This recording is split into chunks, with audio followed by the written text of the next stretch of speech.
My name is William Gallagher. I am 70 years old, and I am the founder of Gallagher Medical, a medical device manufacturing company based right here in Chicago. I started the business out of a cramped garage on the south side when I was just 30 years old. Back then, it was just me, a drafting table, and a relentless drive to create surgical tools that could actually save lives. Over the next 40 years, I poured my blood, sweat, and tears into that company.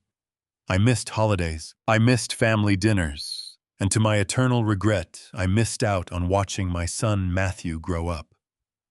I sacrificed everything for the business, and it paid off financially. We grew into a massive corporation. I bought a sprawling, multi-million-dollar mansion in Lake Forest, filled the garage with imported cars, and lived a life of absolute luxury.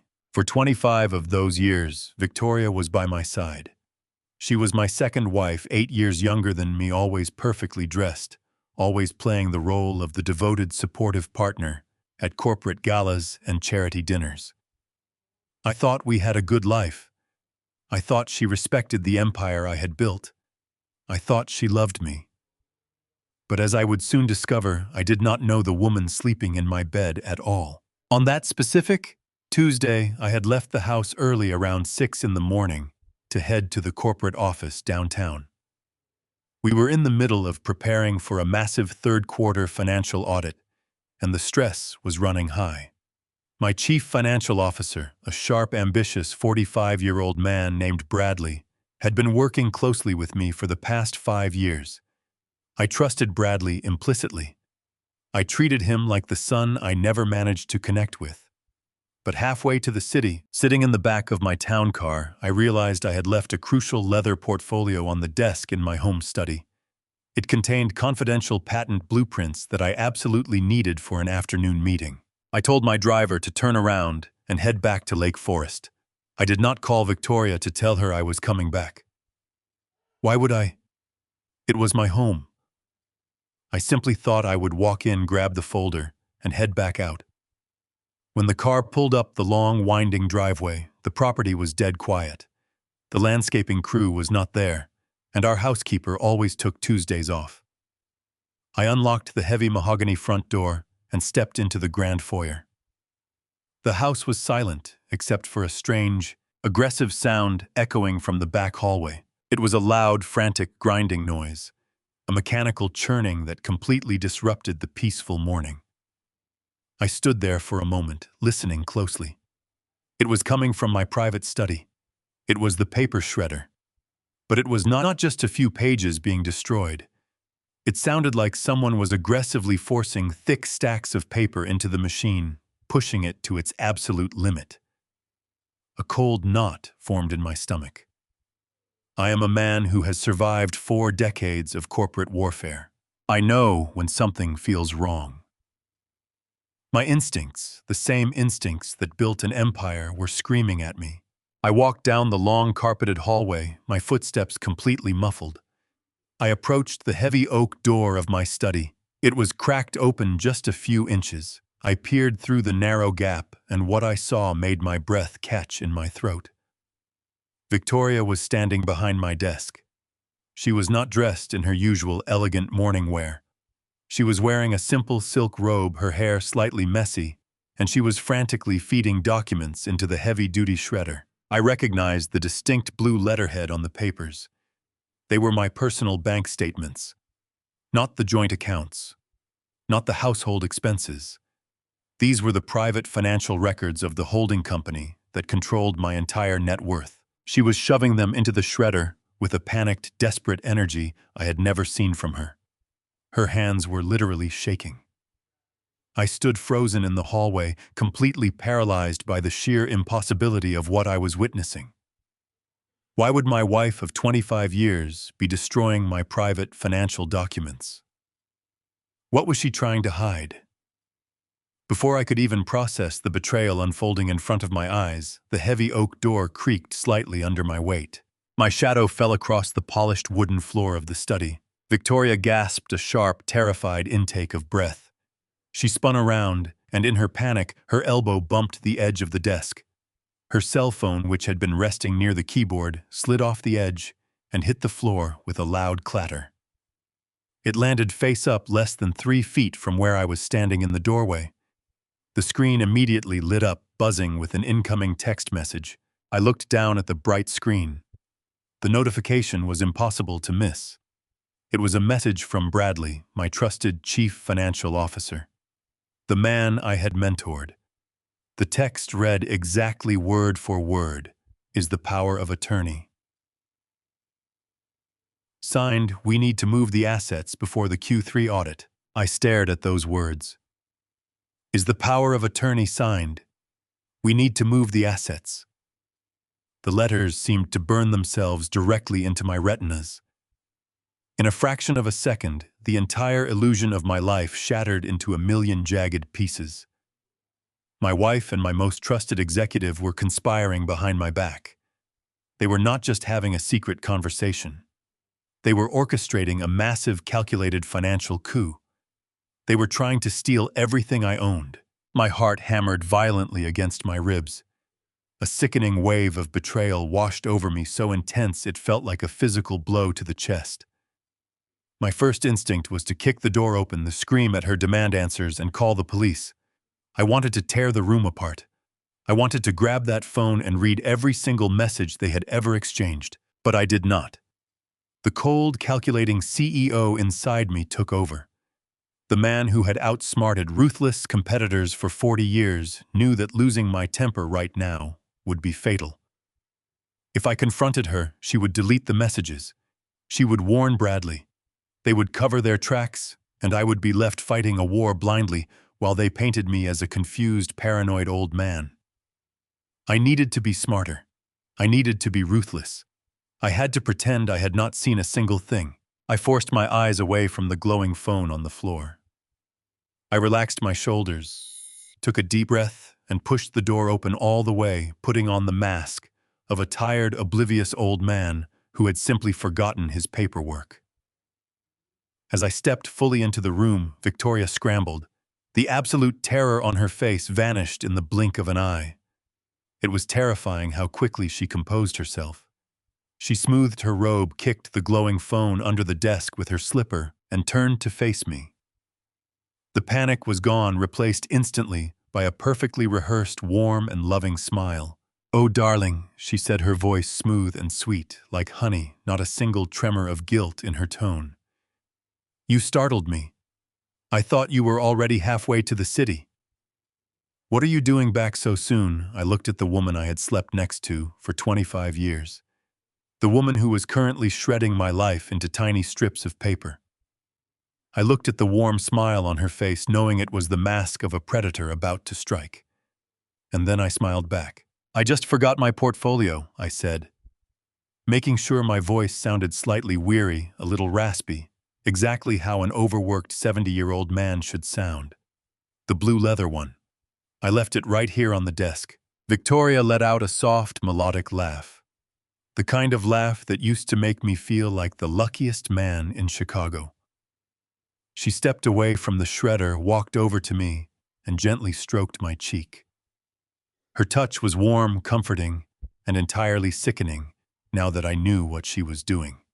"You work too hard, William," she murmured, her eyes wide and full of fake concern. "You need to slow down. You are going to give yourself a heart attack with all this stress." I glanced over her shoulder at the shredder. "What are you doing with all those documents?" "Oh." This she waved her hand dismissively, as if destroying my private financial records was as mundane as doing the laundry. "I am just doing some spring cleaning. Bradley called earlier this morning. He suggested we look into a new premium life insurance policy. Something robust to truly protect your legacy and make sure you are fully covered. He said the underwriters need a clean slate of our current assets, so I am just decluttering these old, outdated bank statements. You know how I hate clutter, darling." It was a masterful lie. It was plausible, smooth, and invoked the very man she was conspiring with as a responsible financial guardian. If I had not seen that text message on her phone, I would have believed her completely. I would have kissed her forehead and thanked her for taking care of the tedious paperwork. Instead, I forced a tired chuckle and leaned into her hand. That sounds like a good idea, I told her, shuffling slowly past her to grab my portfolio from the corner of the desk. Let Bradley handle the details. I trust him. I grabbed the leather folder and walked out of the study, my posture slightly hunched. But the moment I reached the back seat of my town car, the facade dropped. My mind began to race, digging through 4 decades of memories, searching for the exact moment I had let the enemy into my camp. I had built Gallagher Medical from absolutely nothing over the course of my life. 40 long years of relentless agonizing and entirely consuming daily work. I missed my son Matthew's baseball games, his graduations, his birthdays. I justified my absence by telling myself I was building an empire for him. But the truth was, I loved the company more than I loved being a father, and that was my greatest sin. When my first marriage crumbled under the weight of my ambition, Matthew stayed with his mother. He grew up resenting me, and rightfully so. He is 35 now, a brilliant engineer in his own right, but we barely speak. He runs a small, gritty suburban assembly shop on the outskirts of the city. He wants nothing to do with the corporate luxury I drowned myself in. And Victoria always made sure the gap between Matthew and me stayed wide. She was always whispering in my ear, telling me Matthew was ungrateful, that he did not respect my hard work, that I should focus on the future with her. I let her isolate me. I let her become my entire world. And now that world was actively plotting to destroy me. For the next 3 days, I played my part flawlessly. I went to the office. I sat in meetings with Bradley, nodding along as he presented financial projections, all while knowing he was a traitor. At home, I ate dinner with Victoria, listening to her talk about country club gossip, smiling as she poured my wine. Then came Friday morning. The illusion shattered completely, not with a whisper, but with a calculated theatrical explosion. I was sitting at the massive marble kitchen island, reading the morning paper and drinking black coffee. Our housekeeper Maria was standing near the sink washing some fruit. Victoria marched into the kitchen. She was dressed in a sharp designer suit, her face flushed with an emotion I could not quite place. Anger, desperation. She slammed a thick stack of legal documents onto the marble island right over my newspaper. The loud smack echoed off the high ceilings, startling Maria so badly she dropped an apple into the sink. I looked down at the documents. The bold letters at the top of the first page read, "Petition for dissolution of marriage." "I cannot do this anymore," Victoria practically screamed, her voice cracking with a perfectly rehearsed sob. She buried her face in her hands, weeping loudly. Maria froze her eyes wide with shock. "You are a cold, workaholic husband. You care more about your company than you care about your own wife. I have spent 25 years living in the shadow of Gallagher Medical. I am suffocating in this house. I want a divorce." She was playing the ultimate victim, and she was doing it with an audience. Maria was standing, witnessing the poor neglected wife finally breaking down under the tyranny of her emotionally absent husband. It was a brilliant, tactical move. She was setting the narrative for the divorce proceedings before the ink was even dry. She wanted everyone to believe she was escaping a miserable life. I just looked at her, then down at the papers. I did not yell. I did not argue. I slowly put on my reading glasses, picked up the heavy stack of documents, and began to read her demands. They were utterly merciless. She wanted the Lake Forest mansion. She wanted the luxury cars. She wanted the liquid cash accounts. And most importantly, she was demanding 100% ownership of the Gallagher Medical Holding Company. She was asking for my entire life work. But as I flipped to the third page, a specific clause caught my eye. It was written with aggressive legal precision. The clause explicitly stated that my son Matthew and his rundown suburban assembly shop would be completely excluded from the settlement. The document dictated that Matthew would receive absolutely nothing from her, but that she would renounce any claim to his small manufacturing facility. I stared at that specific, isolated paragraph for a very long time. My gut instinct, the exact same instinct that had warned me about the paper shredder, began to scream. It made absolutely no logical sense to me. Victoria was a woman who always wanted everything.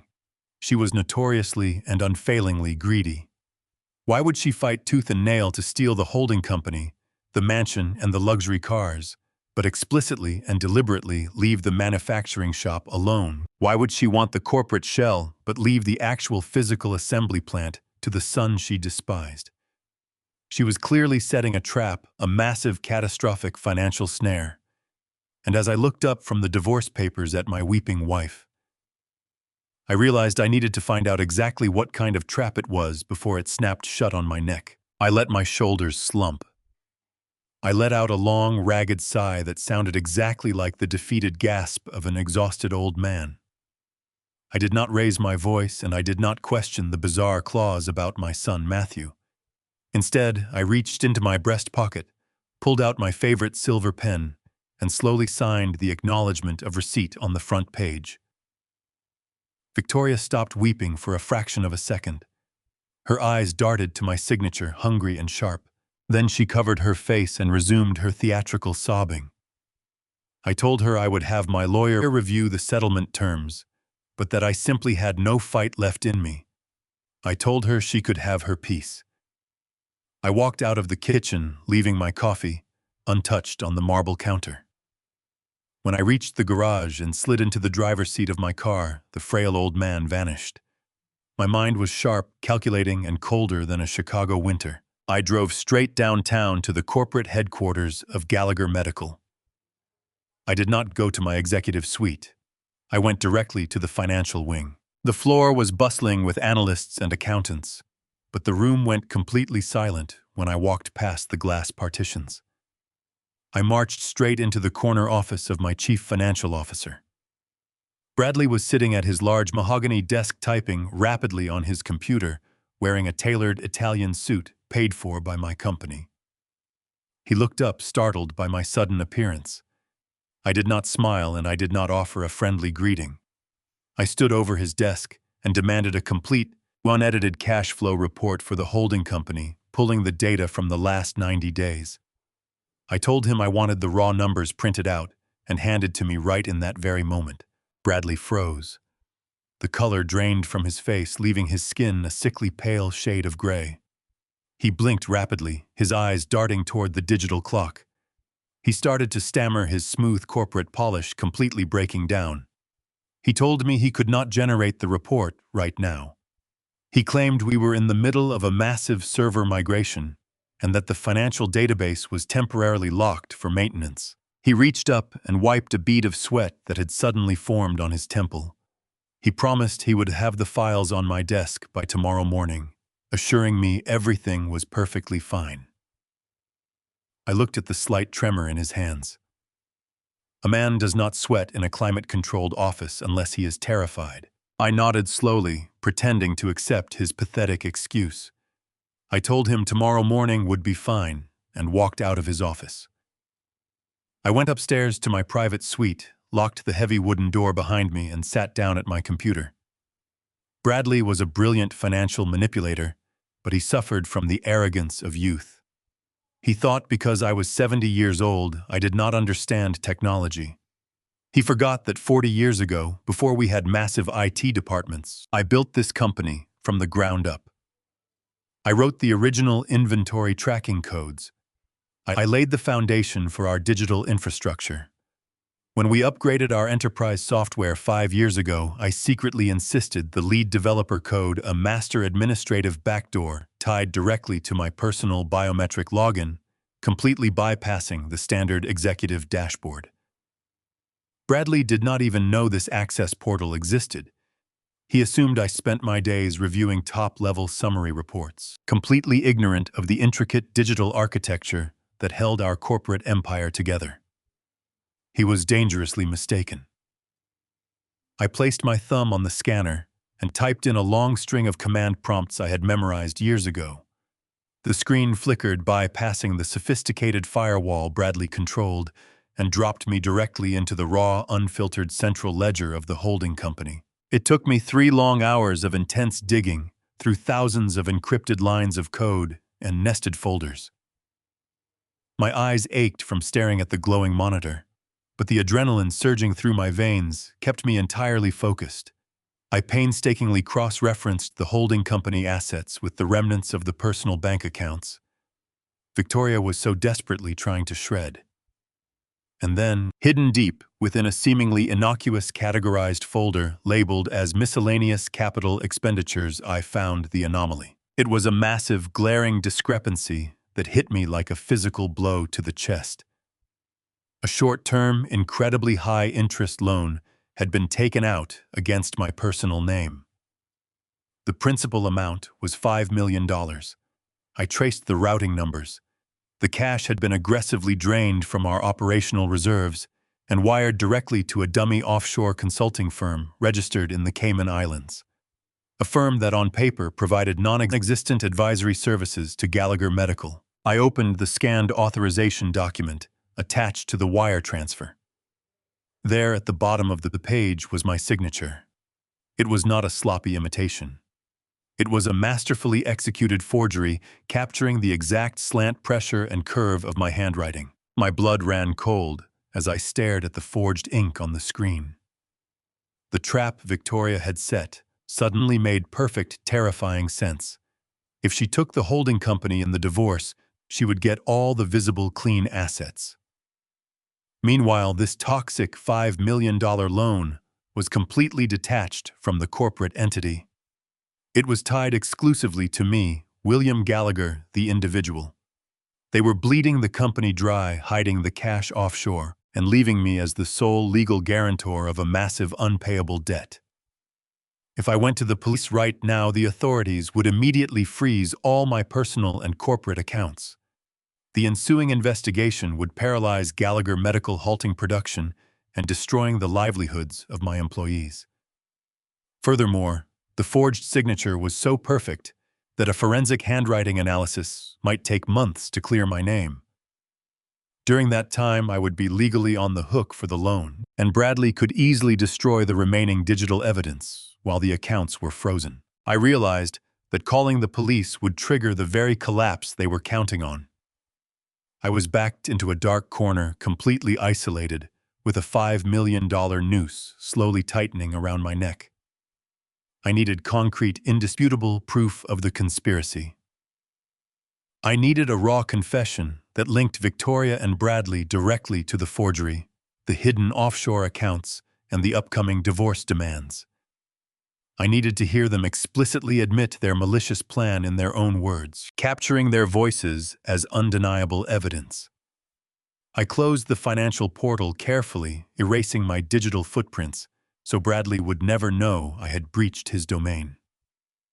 I opened a secure, untraceable browser window and navigated to a specialized electronics retailer website. With steady, resolute hands, I purchased a military-grade voice-activated micro-recorder, paying a premium for immediate overnight shipping to a private post office box I maintained in the city. The game was no longer about saving my marriage. It was about survival. The package arrived the next morning at my private post box. I drove back to the Lake Forest mansion with the micro-recorder tucked safely inside my coat pocket. The device was smaller than a matchbox, completely black, and voice-activated. I just needed the perfect opportunity to plant it. That opportunity presented itself on Saturday afternoon. Victoria was standing in the grand foyer dressed in her white tennis outfit, complaining to Maria that her golf clubs were still in the trunk of her Mercedes. She sighed, dramatically massaging her temples, playing the overwhelmed woman. I saw my opening. I shuffled out of the living room, keeping my head low and my shoulders slumped. I told her not to worry, that I would fetch her clubs. She gave me a look of mild surprise, followed by a condescending smirk, as if she enjoyed watching me fetch and carry like a hired hand. She tossed me the keys. I walked into the spacious garage. The polished concrete floor echoed under my leather shoes. I approached her pristine silver Mercedes. I opened the trunk and pulled out her heavy golf bag, setting it on the floor. Then I opened the passenger door. My heart was beating a frantic rhythm against my ribs. I knelt on the mat, reaching deep under the passenger seat. I felt around until my fingers found a hidden metal crossbar, completely out of sight. I peeled the backing off the industrial adhesive tape and pressed the small device firmly against the cold metal. It stuck fast, invisible unless someone were to physically dismantle the seat. I closed the car door quietly, grabbed the golf clubs, and carried them back inside, handing the keys back to my wife. The trap was set. Now I needed them to believe I was completely defeated. I spent the entire weekend locked inside my private study. I closed the heavy velvet drapes, plunging the room into a gloomy twilight. I took a heavy crystal whiskey tumbler from my bar cart and filled it to the brim with sparkling club soda. I splashed just a few drops of real bourbon on my collar, so I would smell like despair. I sat in my armchair, staring at the wall, sipping the bubbling water.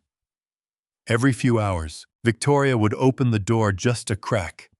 She would peer in, seeing her once formidable husband sitting in the dark, clutching a glass, looking like a broken, pathetic old man spiraling into a deep depression. She would let out a soft, theatrical sigh of pity and close the door, leaving me to my supposed misery. She thought she had broken me. She thought I was completely paralyzed by the divorce. In reality, my mind was sharper than it had been in decades. On Monday morning, Victoria announced she was going to the city for a spa day to deal with the stress I was causing her. She took the Mercedes.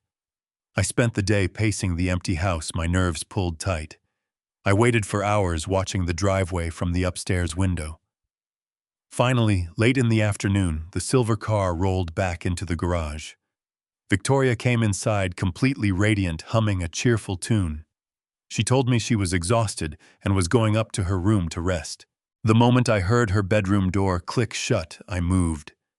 I went down to the garage, my footsteps completely silent. I opened the passenger door of the Mercedes, reached under the seat, and retrieved the small black device. My hands were shaking so badly I almost dropped it. I hurried back to my study, locked the heavy oak door, and sat down at my desk. I plugged the recorder into my computer and put on my noise-canceling headphones. I closed my eyes and pressed play. At first, there was only the ambient noise of the car engine and the low hum of tires on the highway. Then I heard Victoria laugh. It was a relaxed, genuine sound, completely different from the forced smiles she gave me. A second voice joined hers.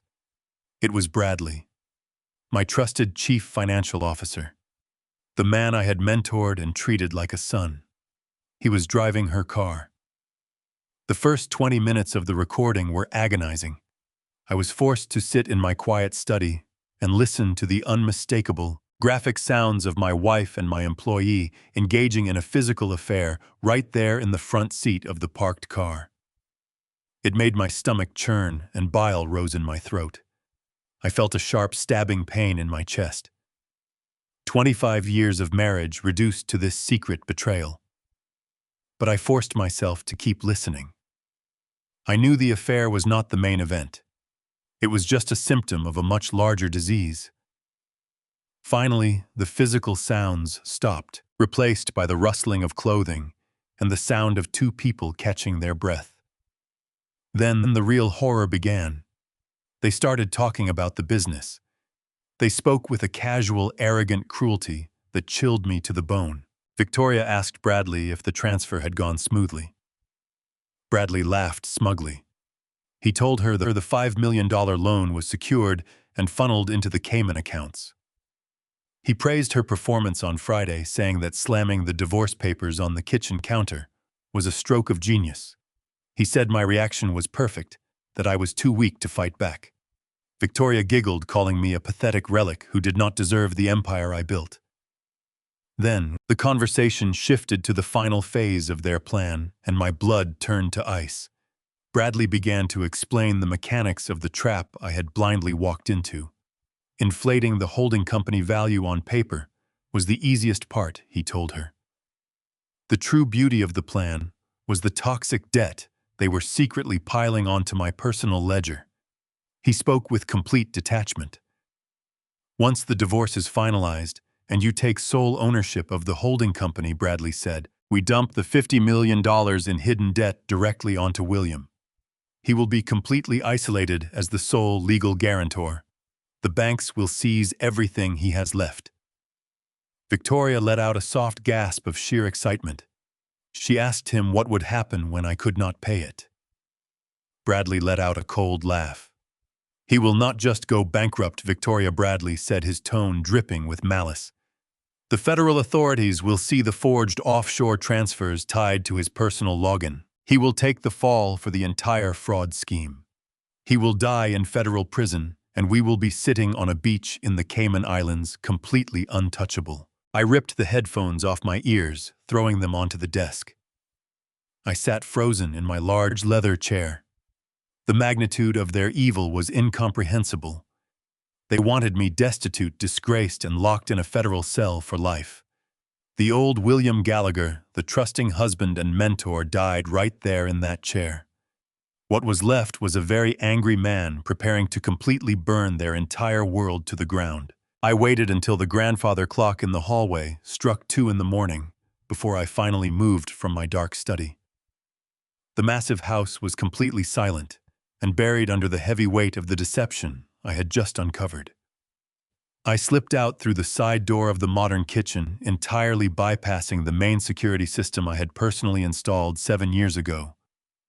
I knew my deceptive wife had hired private investigators to watch me. I had spotted a dark sedan parked at the end of our winding street twice that week, observing my every single physical movement. To lose them, I did not take my usual luxury car. I took the old rusted utility truck our landscaper left parked behind the pool house. The engine sputtered to life with a quiet hum, and I drove down the service road with the headlights off until I reached the main highway. The drive to the suburbs was a blurry mix of neon signs and empty asphalt. The rain started falling halfway there, streaking the cold windshield and blurring the glowing streetlights into long, jagged lines of yellow and red. My old chest was tight and aching with terrible anxiety. A physical knot of absolute panic pulled at my ribs. I was heading directly to the assembly plant managed by my estranged son, Matthew. A son I had systematically abandoned for the sake of an empire. The rain drummed a relentless, heavy rhythm against the metal roof of the old truck, echoing the chaotic pounding of my own fragile heart. I gripped the worn steering wheel so tightly that my knuckles turned completely white. My mind was trapped in a terrifying, unescapable loop of the horrific conversation I had just witnessed. Victoria and Bradley were not simply planning simple divorce. They were actively orchestrating a malicious, calculated execution of my entire legacy. They wanted to humiliate me, bankrupt me, and lock me away in a cold federal cell for the rest of my miserable life. I had spent 40 long, agonizing years building an invincible medical empire, prioritizing profit and expansion over my own flesh and blood, only to discover I was the one being mercilessly and brutally butchered. The manufacturing plant was located in a gritty industrial park on the outskirts of the city, far safely removed from the polished glass and steel of my corporate medical headquarters downtown. It was a place of rusted metal fences and cracked concrete, the exact kind of place my wife always refused to acknowledge.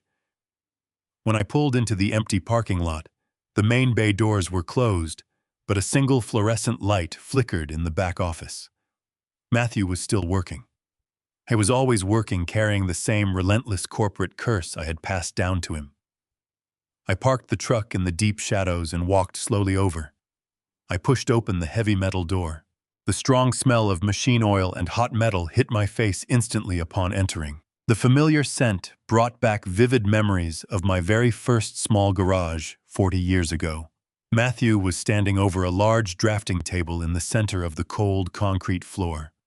He was wearing heavy grease-stained overalls, his rough hands completely black with soot. He looked up, startled by the sudden noise, and his tired expression instantly hardened into a mask of pure, bitter resentment. He did not call me Dad. He just stared at me with cold, exhausted eyes, expecting another lecture about missed production quotas or minor supply delays. "What else do you want tonight, William?" He asked me, his deep voice rough and laced with years of built-up silent bitterness. It is 2 in this morning. If you are here to yell about the titanium shipments, you can save your breath. The suppliers are backed up and yelling at me will not magically fix the broken supply chain. I stood there looking at my 35-year-old son. He was a brilliant mechanical engineer, a man who possessed 10 times the integrity I did, and I had treated him like a disposable corporate employee for decades. The guilt finally broke my defensive walls. I did not yell at him. I did not demand any better numbers. Instead, my weak knees simply gave out beneath me. I collapsed into a cheap folding chair near the door, burying my wet face in my shaking hands. The heavy tears I had refused to shed in my quiet study finally spilled over the edge. I wept openly, my old shoulders shaking under the crushing weight of my complete and utter ruin. Matthew completely froze. The defensive anger melted off his young face, replaced by absolute shock. He dropped his heavy steel wrench onto the wooden drafting table. It landed with a loud metallic clatter that echoed loudly through the empty, silent factory. He cautiously took a small step forward towards me. He asked me what was wrong, his voice losing its harsh edge, suddenly sounding exactly like the little boy I had left behind many years ago. I reached into my coat pocket with trembling fingers and pulled out the voice-activated micro-recorder. I also pulled out the printed copies of the forged $5 million loan documents. I placed them on the oil-stained drafting table right in front of him. I could not speak. I could not find the right words, so I just pressed play on the small black device. I made my son listen to the absolute destruction of his father. Matthew listened to the entire secret recording in complete silence. He heard the disgusting affair. He heard Bradley laughing. He heard Victoria laying out the meticulous plan to saddle me with $50 million in hidden debt, ensuring I would die in a federal prison while they escaped to the beautiful Cayman Islands. As the recording played, the tragic truth of the last 25 years began to unravel completely today.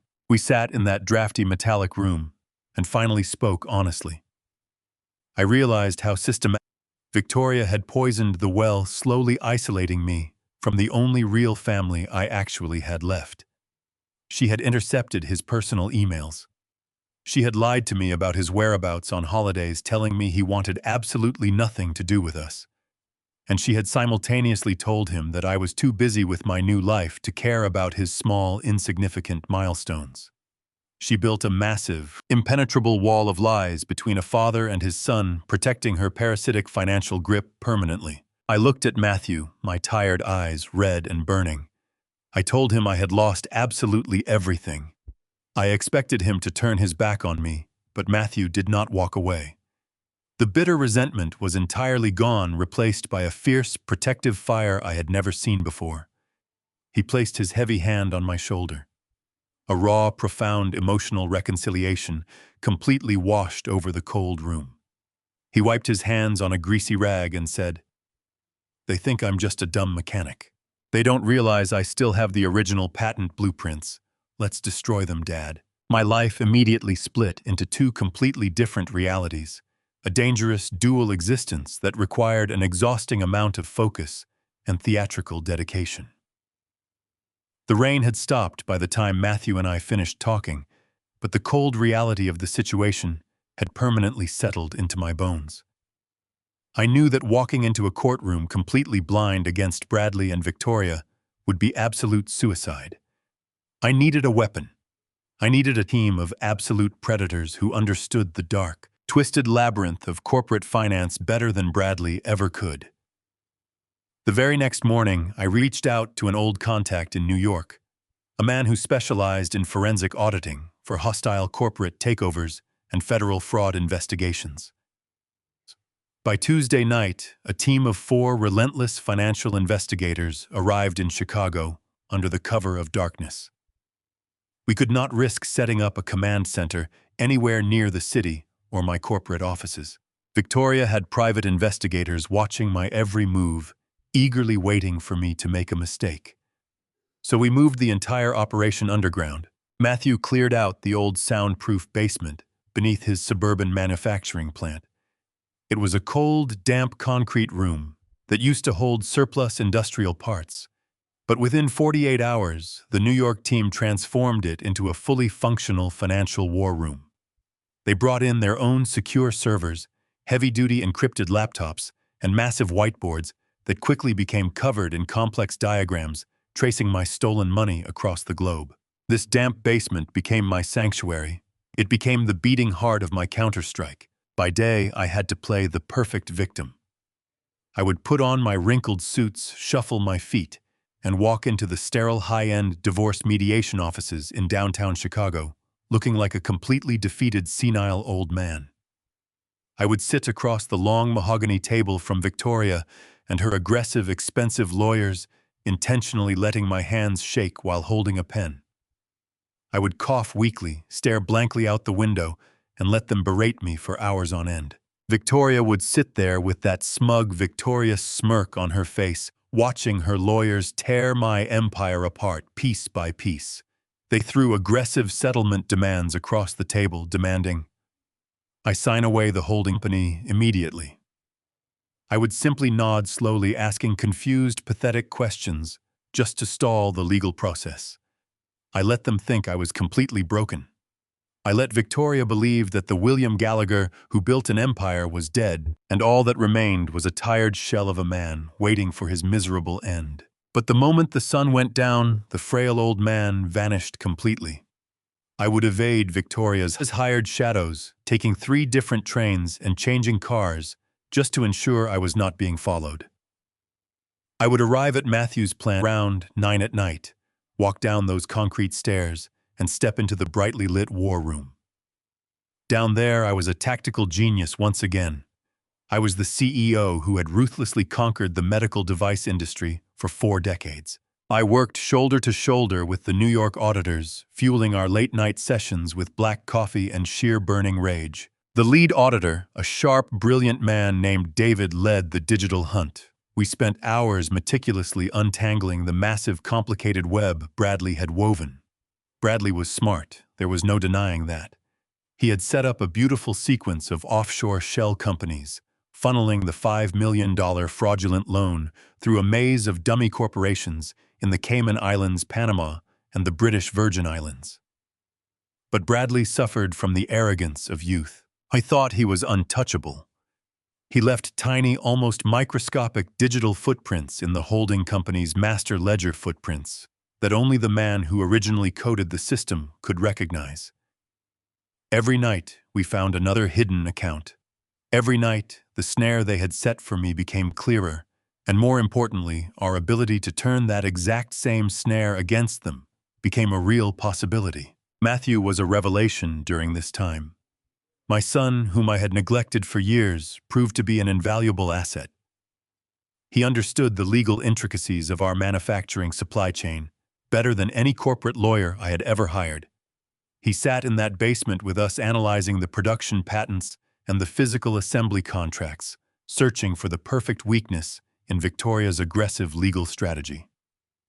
We were rebuilding our father and son bond, not over baseball or fishing, but over a desperate, high-stakes war for survival. I saw so much of myself in him, the same relentless drive, the same refusal to surrender.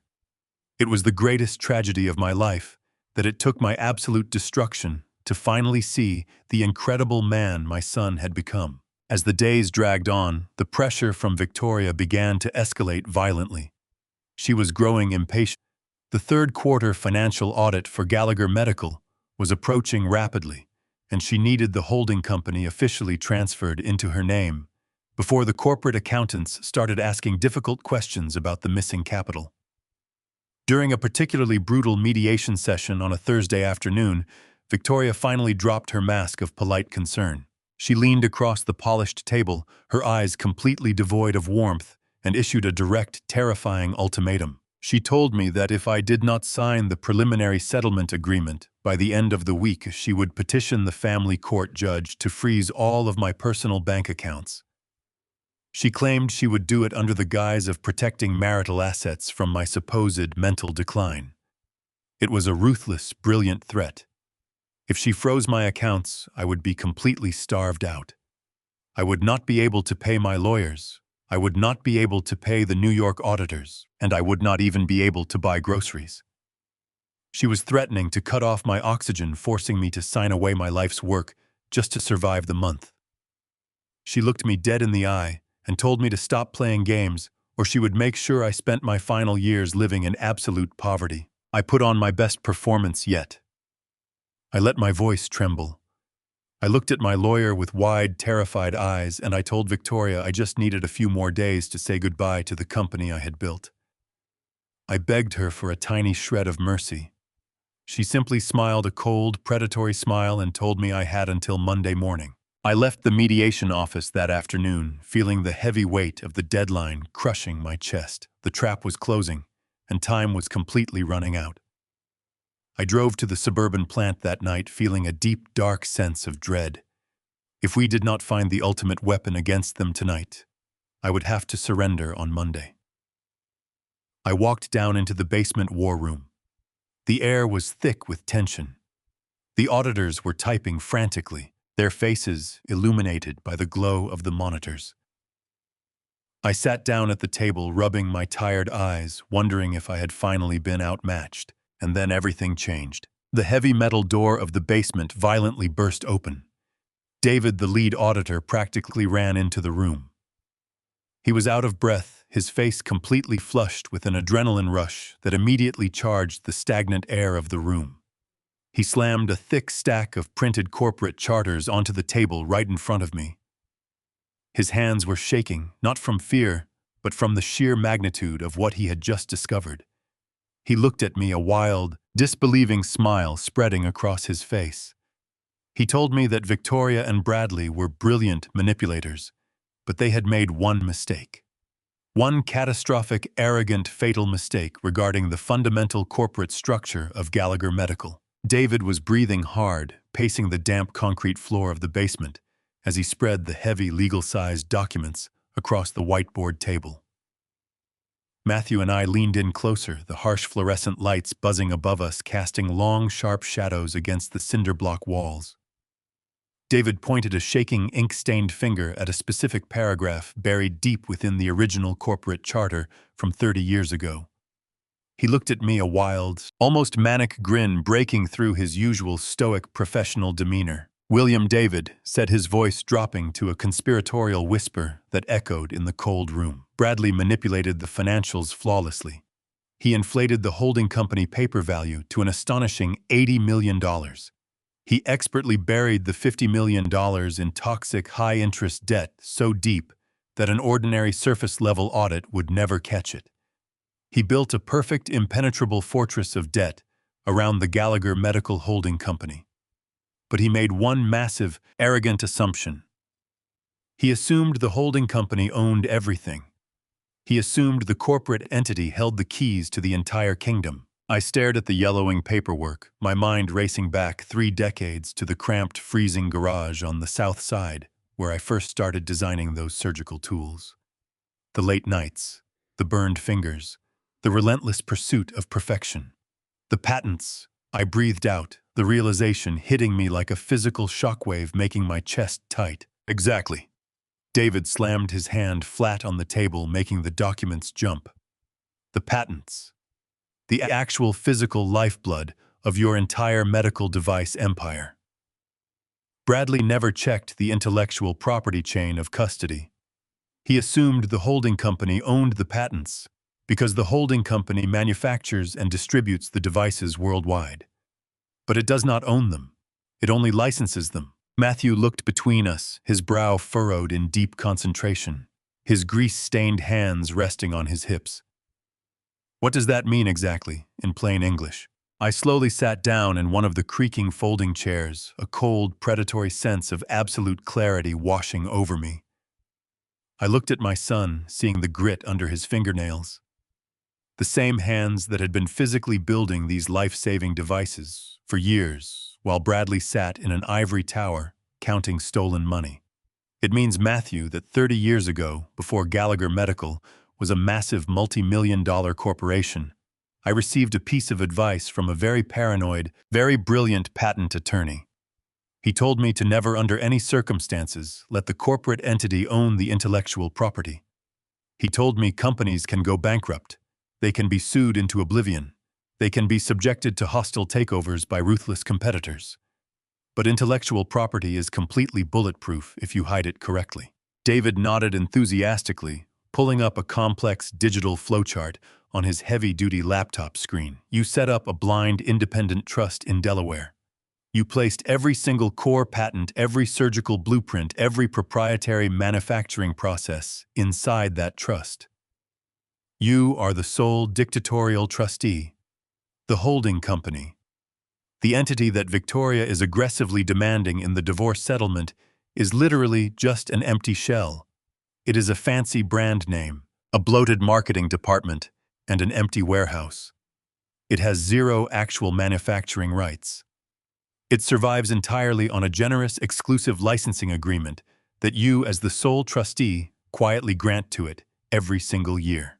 The sheer magnitude of Bradley's arrogant miscalculation hung heavily in the stagnant basement air. He was a financial genius, a master of offshore shell accounts and hidden digital ledgers, but he was not a creator. He was not an engineer. He did not understand the physical reality of how a medical device goes from a raw blueprint to a hospital operating room. He only saw abstract numbers on a glowing spreadsheet. He saw inflated revenue and hidden debt. He never bothered to look at the foundational legal architecture of the technology itself. He thought he was stealing a gold mine, but he was actually stealing a mirage. A deep, rumbling laugh began in my chest. It was the first genuine, unburdened laugh I had produced since hearing the frantic grinding of the paper shredder in my private study a week ago. Victoria wanted the empire. She wanted the heavy crown, the corporate throne, and the entire kingdom. She was actively threatening to freeze my personal bank accounts, to starve me out in the cold, to force me into signing away my entire life's work just so I could afford to buy basic groceries. She was so blinded by her own overwhelming greed, so eager to humiliate and destroy me, that she had completely missed the fatal flaw in her grand malicious design. If Victoria takes the holding company, Matthew said slowly, the pieces perfectly falling into place in his sharp analytical engineer's mind, she is taking ownership of a company that legally cannot produce a single medical device without your explicit permission. And if you revoke that licensing agreement, the company instantly flatlines, David finished for him, his eyes gleaming with dark professional satisfaction. The revenue stops immediately. The global production halts. But the $50 million in toxic debt that Bradley secretly tied to the corporate structure remains. That debt will instantly trigger massive default clauses across multiple banking institutions. The banks will swoop in like starving vultures. They will seize the holding company, they will seize the Lake Forest mansion to cover the collateral, and they will completely and utterly annihilate Victoria and Bradley financially. I looked at the massive whiteboard, tracing the intricate red marker lines of Bradley's sophisticated money laundering scheme. He had originally planned to dump that toxic debt on me as an individual. He had forged my signature to make me the personal guarantor, ensuring I would die in a federal prison. But if Victoria demanded total, unquestioned ownership of the holding company in the divorce settlement, and if we legally tethered that specific corporate debt back to the entity itself before the ink dried, the trap would violently snap shut on her instead of me. But there is a catch. David cautioned, his triumphant smile fading into a serious tactical grimace. Victoria is aggressive and impatient, but Bradley is constantly monitoring the corporate financial feeds. If you move the patents or aggressively restructure the debt, right now Bradley's digital tripwires will alert him. He will see the anomaly in the system. He will realize the holding company is a hollow shell, and he will frantically warn Victoria to back out of the divorce settlement before the judge signs the final decree. We have to be completely, totally invisible. I stood up, the crushing exhaustion of the dual life I had been leading completely vanishing from my bones. The frail, defeated, coughing old man who shuffled his way through daytime legal mediation sessions was gone. The ruthless corporate predator had returned. I walked over to the concrete wall, feeling the damp chill radiating through my expensive cotton shirt. I had to transfer the dictatorial control of that blind trust to someone else. I had to permanently remove myself from the equation entirely, so that when the holding company finally imploded, the patents would be perfectly safe, untouchable by the federal bankruptcy courts or Victoria's vicious, high-priced divorce lawyers. I turned slowly to look at my son. Matthew was standing quietly by the heavy wooden drafting table, the original blue ink blueprints for our newest titanium surgical device spread out beneath his soot-stained, capable hands. He was the only person in the entire world I could trust. He was the only person who truly understood the intrinsic value of the technology, not just the massive financial numbers casually attached to it. "Matthew," I said, my voice steady, cold, and absolutely resolute. "Victoria explicitly and deliberately demanded that you and your suburban assembly shop be completely excluded from the final divorce settlement. She wants to leave you with absolutely nothing but this gritty little building completely detached from the lucrative holding company." "Yes," Matthew replied, his jaw visibly tightening at the painful memory of his stepmother's calculated cruelty. "She thinks I am just a dumb grease monkey mechanic. She wants me isolated, irrelevant, and poor, while she takes the shiny corporate headquarters downtown. Then we are going to give her exactly what she aggressively asked for." I told him, a cold, unyielding smile forming on my lips. "We are going to gladly hand her the holding company. But before the family court judge strikes that heavy wooden gavel, I am going to legally quietly transfer the independent blind trust containing every single medical patent directly to you. You will become the sole undisputed owner of the intellectual property.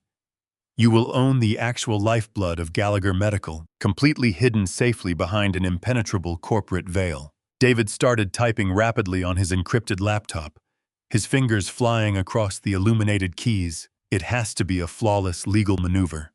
We need an airtight, instantaneous transfer of vital assets that flies completely under Bradley's sophisticated radar.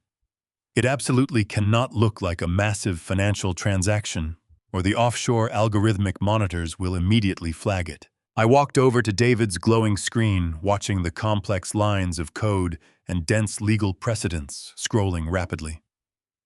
The final cliffhanger of our survival depended on one impossible high-stakes move. I needed to hand over a billion-dollar technological empire to my estranged son in broad daylight, while Victoria's aggressive lawyers scrutinized my every shallow breath, and I had to do it without triggering a single digital alarm in Bradley's financial matrix. The trap was perfectly designed, the fatal flaw beautifully exposed, but to make the snare truly lethal, we needed to quietly execute the greatest legal sleight of hand in modern corporate history. The very next morning, I reached out to Thomas Bennett. Thomas was not a corporate lawyer tied to the vast monitored payroll of Gallagher Medical. He was my private personal attorney, a fiercely loyal man I had known for over 30 years. I needed someone completely disconnected from Bradley and his sophisticated financial matrix. Thomas operated out of a quiet, unassuming office in the suburbs, far away from the glittering glass towers of downtown Chicago, where Victoria and her aggressive legal team were currently plotting my ruin. I drove to his office and explained the entire situation to him in absolute confidence. I showed him the forensic audit, the forged offshore loan documents, and the original trust charter that held my life's work. Thomas was a calm, meticulous man, but even he was visibly stunned by the sheer audacity and cruelty of Victoria and Bradley's conspiracy. I immediately understood the gravity of the situation and the precise razor-thin timeline we were working against. We had to execute the transfer perfectly, or I would lose everything and end up in a federal prison. Thomas spent the next 48 hours working in absolute secrecy. He formed a brand new, completely independent, limited liability company registered quietly in Delaware. The sole undisputed owner of this new LLC was my son Matthew. Once the corporate shell was legally established and fortified behind impenetrable layers of privacy protections, we moved to the critical phase of the operation. I sat across from Thomas in his quiet office, the heavy, official transfer documents resting on his polished wooden desk. The documents detailed the complete and irrevocable sale of every single medical patent, every proprietary design, and every manufacturing blueprint currently held within my independent trust. I was preparing to hand over the intellectual property of a billion-dollar medical empire. I looked at the purchase price listed at the bottom of the final page. $1. It was a standard legal requirement to make the contract binding, a symbolic exchange of consideration. But to me, that $1 represented everything. It represented the ultimate surrender of my ego and the absolute preservation of my legacy. I picked up the heavy brass pen Thomas offered me. My hand did not shake. I signed my name with absolute conviction, officially severing my ties to the patents and placing the actual beating heart of Gallagher Medical safely into the hands of my son. The holding company that Victoria was fighting so viciously to steal was now legally entirely empty. But simply emptying the holding company was only the first half of the execution. I needed to make sure the trap was inescapable. The next day, I returned to my executive suite at the corporate headquarters downtown. I had to play my part flawlessly. I walked through the glass corridors offering weak, tired smiles to the employees leaning heavily on a cane I did not actually need. Once inside my private office with the heavy mahogany door securely locked, I went to work. I was still the legal active chief executive officer of the holding company. Bradley had manipulated the accounts and forged my signature, but he could not strip me of my executive authority without triggering a formal board vote, which he had deliberately avoided to keep his conspiracy hidden in the shadows. I used that executive authority to orchestrate a massive silent restructuring of the toxic debt he had created. Bradley had taken out that high-interest $5 million loan using my forged personal signature, intending to leave me as the sole individual guarantor. He had hidden the subsequent $50 million of inflated toxic liabilities deep within offshore accounts, planning to dump them entirely on me after the divorce was finalized. But as the sitting CEO, I had the unilateral power to restructure corporate liabilities before any settlement was signed. I drafted a series of complex legal addendums.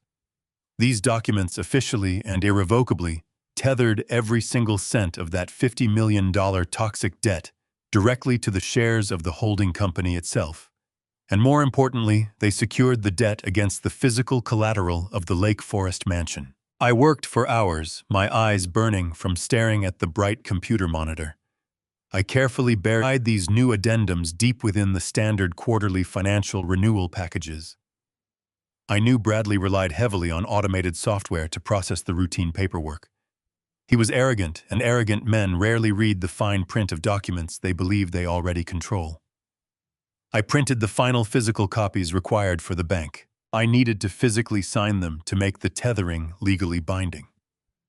I laid the thick stack of papers on my desk, picked up my pen, and began to sign my name, anchoring the massive financial bomb securely to the very assets my wife was demanding. I was halfway through the stack when I heard the sharp, sudden click of my office door unlocking. I had forgotten that Bradley, as the chief financial officer, possessed a master keycard for all executive suites. The heavy wooden door swung open without warning. Bradley stepped into my office holding a digital tablet, a confident, smug smile plastered across his face.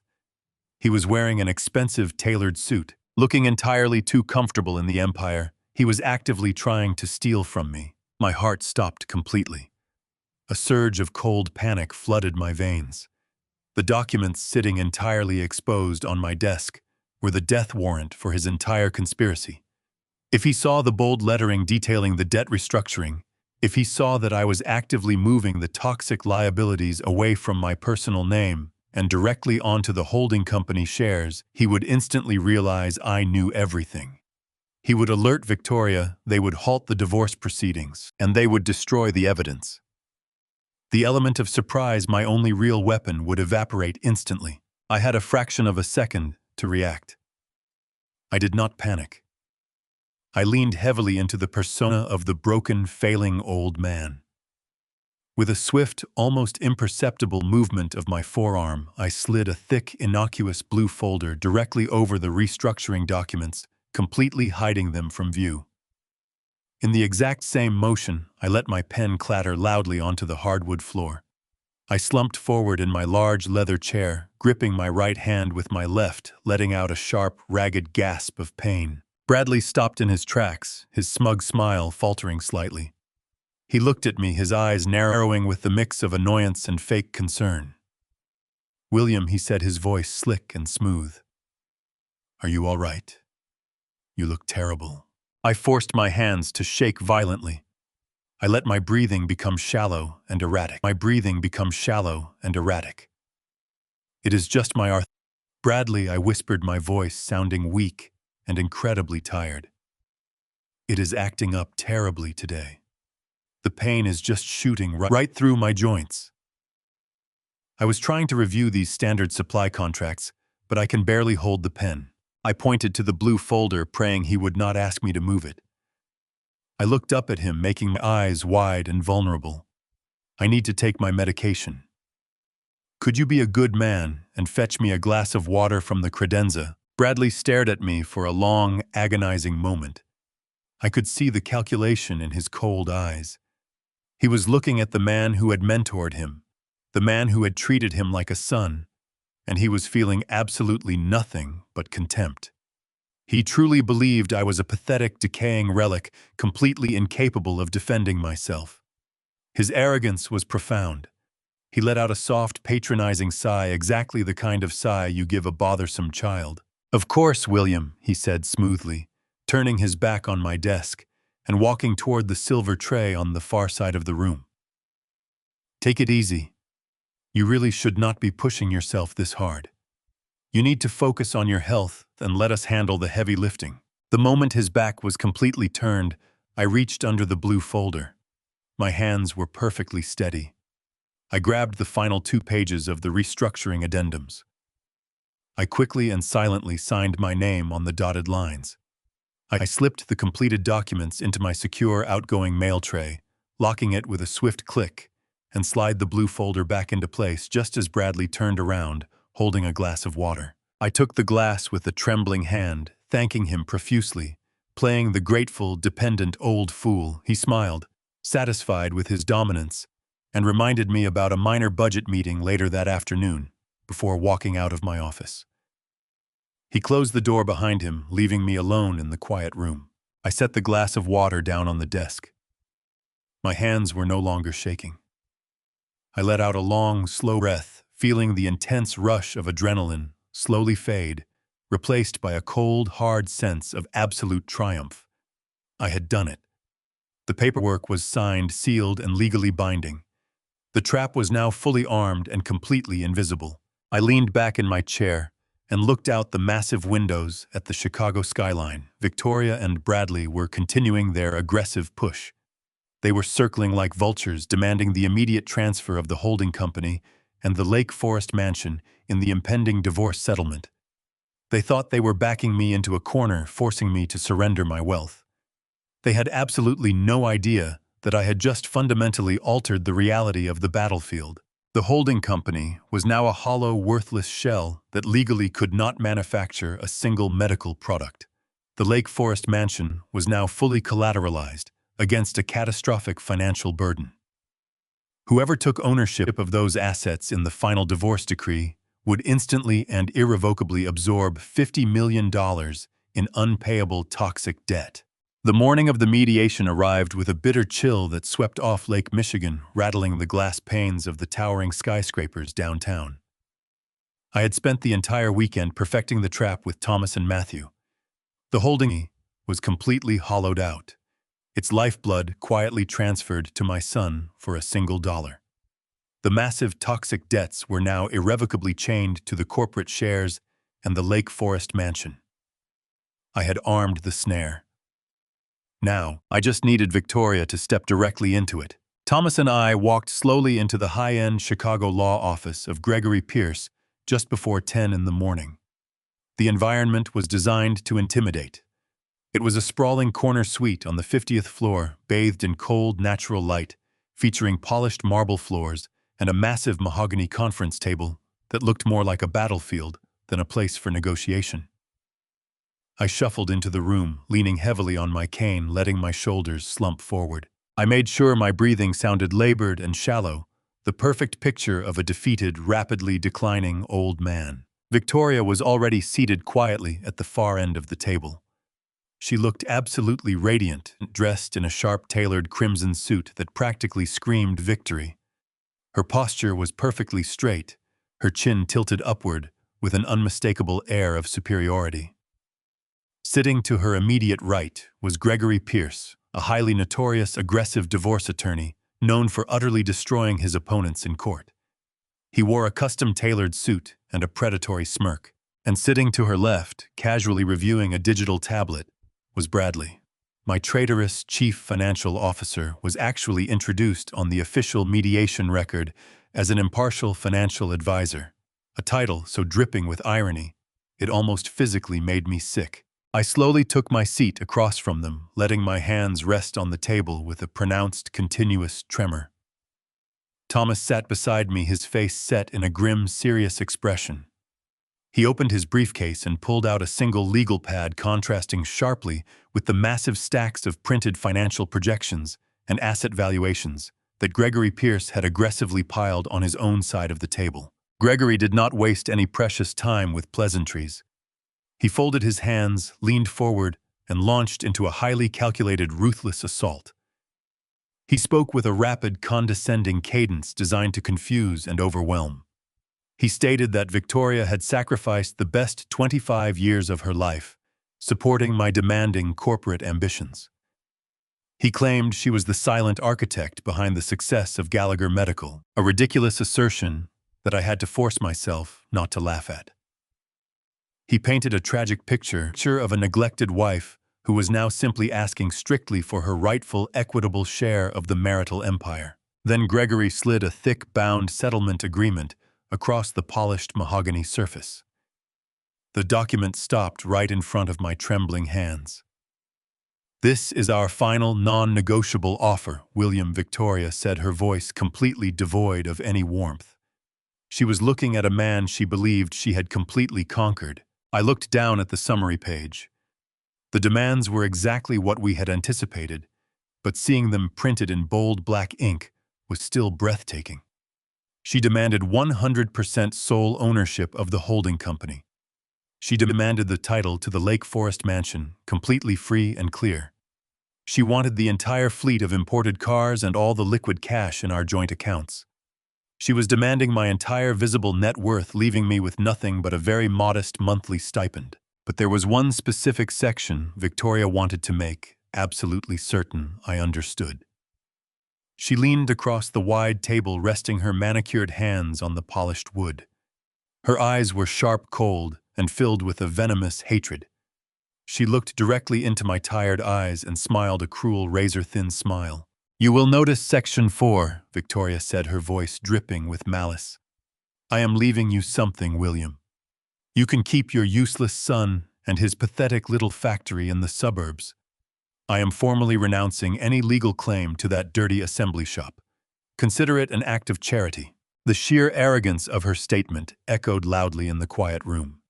She truly believed she was leaving me with worthless scraps, completely unaware that the pathetic little factory she aggressively rejected was now the sole legal owner of the medical patents her holding company desperately needed. She was demanding an empty cardboard box while laughing at the man holding the diamond. Thomas Bennett executed his role with Oscar-winning perfection. The moment Victoria finished her venomous insult, Thomas violently slammed his open palm onto the heavy table. The loud smack startled everyone. Bradley actually dropped his digital tablet, the device clattering loudly against the wood. "This is absolute extortion," Thomas yelled, his face turning a convincing shade of red. He stood up, pointing an accusing finger directly at Gregory. "You are asking my client to surrender his entire life work. You are stripping him of assets he spent 40 years building. This settlement is a complete travesty of justice." Gregory simply smirked, leaning back in his leather chair. It is an equitable settlement, Thomas Gregory replied smoothly. If your client refuses to sign today, we will gladly take this to a public trial. We will subpoena every corporate record, freeze every operating account, and petition the family court to assign a conservator to manage his rapidly declining mental state. We will paralyze Gallagher Medical until he is bankrupt. Thomas turned to me, his eyes wide with fake desperation. William, you cannot sign this document, Thomas pleaded, his voice cracking with rehearsed emotion. I am begging you. Let me take them to trial. Let me fight them in open court. You cannot just hand over your entire empire to these vultures. I looked at Thomas, acting exactly like a man who had reached the absolute end of his physical and emotional endurance. I let out a long, wheezing sigh. I slumped forward, staring blankly at the thick agreement resting on the table. The silence in the room became incredibly heavy. Bradley was gripping the edge of the table, his knuckles turning white, his eyes fixed intensely on my hands. He needed me to sign. He needed Victoria to take the holding company so they could dump the $50 million in toxic offshore debt directly onto my personal ledger. He was practically salivating at the thought of my impending federal prison sentence. Victoria sat completely still. She was holding her breath, her chest frozen, her eyes wide with a mixture of sheer greed and desperate anticipation. She was seconds away from stealing an empire, seconds away from executing the perfect financial murder. She watched me with the intense stare of a predator watching its prey bleed out. I raised my right hand. I made sure the tremor was violent and pronounced my fingers shaking uncontrollably. I slowly reached into the inner pocket of my suit jacket and pulled out my heavy silver pen. The metal felt cold in my grip. I clicked the pen open, the small mechanical sound echoing sharply in the dead silence of the room. I looked at Victoria one last time. I let my eyes convey absolute defeat and crushing despair. I hovered the silver tip of the pen less than an inch above the signature line on the final page of the settlement agreement. My hand shook violently. The pen wavered in the air. Victoria leaned forward, her eyes locked on the silver tip, completely unaware that she was begging me to hand her the rope she would use to hang herself. My hand shook so violently that the silver tip of the pen tapped lightly against the thick paper of the settlement agreement. The sound was tiny, just a faint scratch in the deafening silence of that high-end law office. But it felt as loud as a gunshot. Victoria was leaning so far across the mahogany table that I could smell her expensive perfume. Her eyes were locked onto my trembling hand with a hungry, predatory intensity. She was holding her breath, completely terrified that I might suddenly find a spine and push the documents away. I let the silence stretch out. I wanted her to feel the anxiety. I wanted her to sweat for it just a little bit more. Beside me, Thomas shifted in his leather chair, playing the part of the desperately concerned attorney perfectly. He reached out and gently touched my shoulder, asking me in a hushed, urgent whisper to reconsider, reminding me that we could still take this entire charade to trial. Gregory Pierce, her aggressive lawyer, sat back with a smug, victorious grin plastered across his face. He truly believed he had just orchestrated the greatest legal robbery in Chicago history. I looked up from the paper and met the cold gaze of Victoria. I let my lower lip tremble. I forced my breathing to become shallow and ragged, drawing on every ounce of exhaustion and betrayal I had felt over the past few weeks. And then I broke. I let out a loud, pathetic, Oscar-worthy sob that echoed off the polished marble floors of the office. The tears came easily hot and heavy, spilling over my wrinkled cheeks and dropping onto the lapels of my worn suit. I dropped the silver pen onto the table and buried my face in my shaking hands, weeping with the total abandon of a man who lost absolutely everything. I cannot fight anymore. I cried out, my voice cracking and pitching upward into a pathetic, desperate whine. I am old. I am tired of all this screaming. I looked at Victoria, letting the tears stream freely down my face. Take it. Take it all. I do not care about the company or the houses or the money anymore.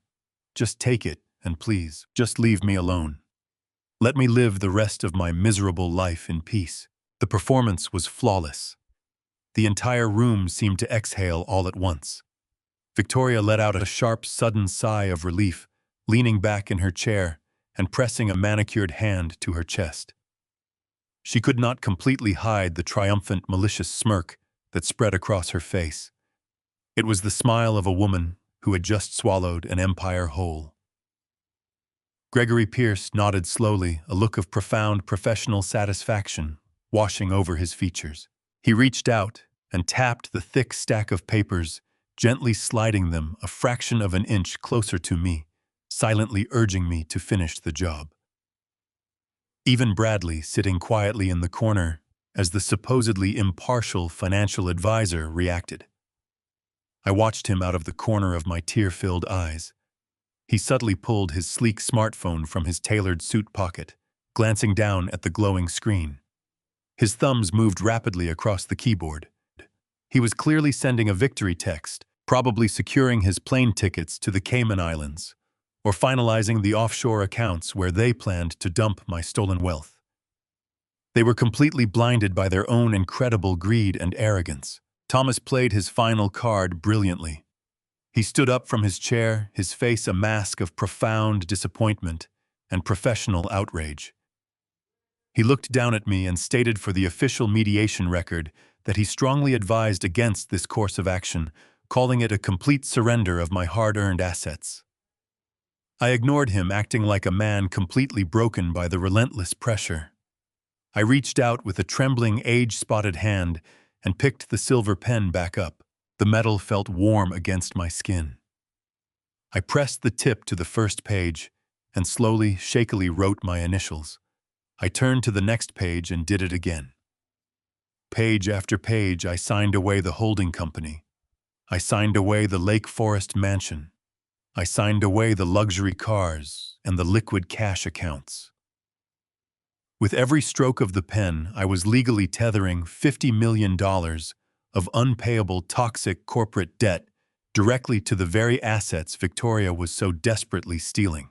I reached the final page, the binding mediation agreement that would be presented to the family court judge, and signed my full name. It was finally done. I dropped the pen onto the mahogany table. It rolled slowly and stopped against the thick edge of the signed documents. I slumped back into my leather chair, completely drained, wiping the tears from my face with a crumpled handkerchief. Victoria did not waste a single second.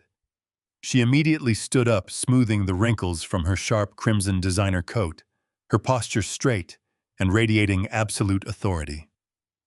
She looked down at me with an expression of pure, unadulterated contempt. She had what she wanted, and she no longer needed to pretend to feel any pity for the pathetic old man sitting across from her. "Do not worry about a thing. William," she said, her voice dripping with condescension and venom. "I will make absolutely sure the company continues to thrive without your archaic, outdated mindset dragging it down. You just focus on enjoying your quiet little life in the suburbs with your mechanic son." Gregory Pierce gathered the signed documents, with practiced efficiency sliding them into his expensive leather briefcase. Bradley stood up and offered me a fake, sympathetic nod before following them toward the heavy double doors of the office suite. They walked out, leaving me completely alone with Thomas. Thomas waited until the heavy wooden doors clicked shut. He looked at me, the mask of professional outrage still vanishing from his face. He let out a low, steady breath and offered me a small, knowing smile. I did not say a word. I simply nodded, gathered my coat, and stood up. My posture was no longer stooped or weak. My hands were no longer shaking. I walked out of the law office, taking the private elevator down to the underground parking garage. The cold concrete walls echoed with my steady, even footsteps as I moved purposefully away from the scene of the supposed crime. I approached my modest car parked in the deep, quiet shadows of the lower level. Matthew was waiting for me in the driver's seat, the engine quietly humming. I opened the passenger door and slid inside, closing it firmly behind me. The tears that had covered my face just moments ago were completely gone. I looked at my son, the true and undisputed legal owner of the Gallagher Medical patents. A cold, predatory smile slowly spread across my face as I looked at him. "It is finally done," I told him, my voice steady and hard. "The trap is completely locked. The countdown to the final court hearing begins right now." The next 48 hours were a bizarre exercise in patience and absolute restraint.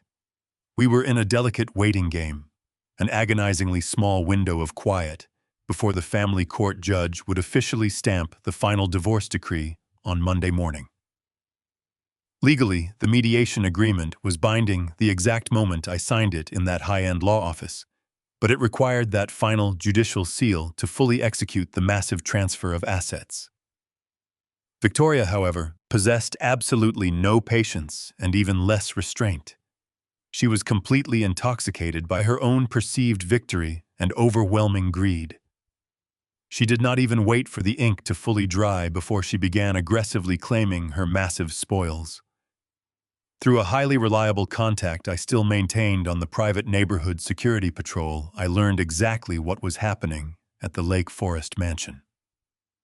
Victoria was prematurely celebrating her massive financial conquest in broad daylight. By late Saturday afternoon, she was already directing a large team of expensive professional movers, but they were not packing her things to leave the property. They were actively moving Bradley and his personal belongings directly into my former home. My former chief financial officer was bringing his custom-tailored suits, his expensive golf clubs, and his vast wine collection directly into the grand foyer I had built with my own hands. Victoria was so overwhelmingly arrogant that she did not even attempt to hide her malicious betrayal anymore. She wanted the entire neighborhood to see that she had conquered the old man and taken his empire alongside his younger protege. They were undoubtedly drinking my expensive champagne, walking through the spacious rooms, and laughing at how easily they had manipulated me into surrendering everything. They truly thought they were the absolute masters of the universe, entirely untouchable and completely victorious. While they were busy measuring the massive living room for new modern furniture, I was quietly securing my own genuine future. I did not return to that cold and toxic house. Instead, I peacefully moved my few remaining personal belongings into a modest but incredibly comfortable apartment located just a few short miles away from Matthew and his suburban assembly plant. It was a simple two-bedroom unit on the second floor of a quiet brick building. The wooden floors creaked slightly when I walked, and the kitchen was tiny compared to the massive marble counters I was used to, but it felt incredibly warm. It felt like a real home, completely free from the suffocating weight of deceit and constant manipulation. I spent that entire crucial weekend bonding deeply with my son, desperately making up for the decades of lost time I had foolishly sacrificed for my business. We did not dwell on the ugly divorce, and we did not waste any precious breath talking about Victoria or Bradley. We focused entirely on our bright future. We spent countless hours sitting at his worn wooden kitchen table, drinking strong black coffee, and meticulously reviewing the detailed blueprints for our new venture. Matthew proudly showed me the latest titanium surgical designs he had been perfecting in secret. They were absolutely brilliant, far superior to anything the old holding company was currently producing. Because I had successfully transferred the blind independent trust to him for $1, we legally owned every single valuable patent. We were completely debt-free and unburdened by toxic liabilities. Looking at my son, seeing his brilliant engineering mind at work, I realized that walking away from the bloated corporate empire was the absolute best decision I had ever made in my entire life. We were going to build Gallagher Innovations from the ground up, just like I had done 40 years ago, but this time I was doing it right. I was doing it with my real family. The healing process had finally begun, and I felt a profound sense of peace settling deeply into my old, tired bones for the first time. That hard-earned peace was abruptly interrupted on Sunday evening. I was sitting on my small apartment balcony watching the sun set over the suburban skyline when my cell phone vibrated loudly against the metal table. The caller identification displayed Victoria's name.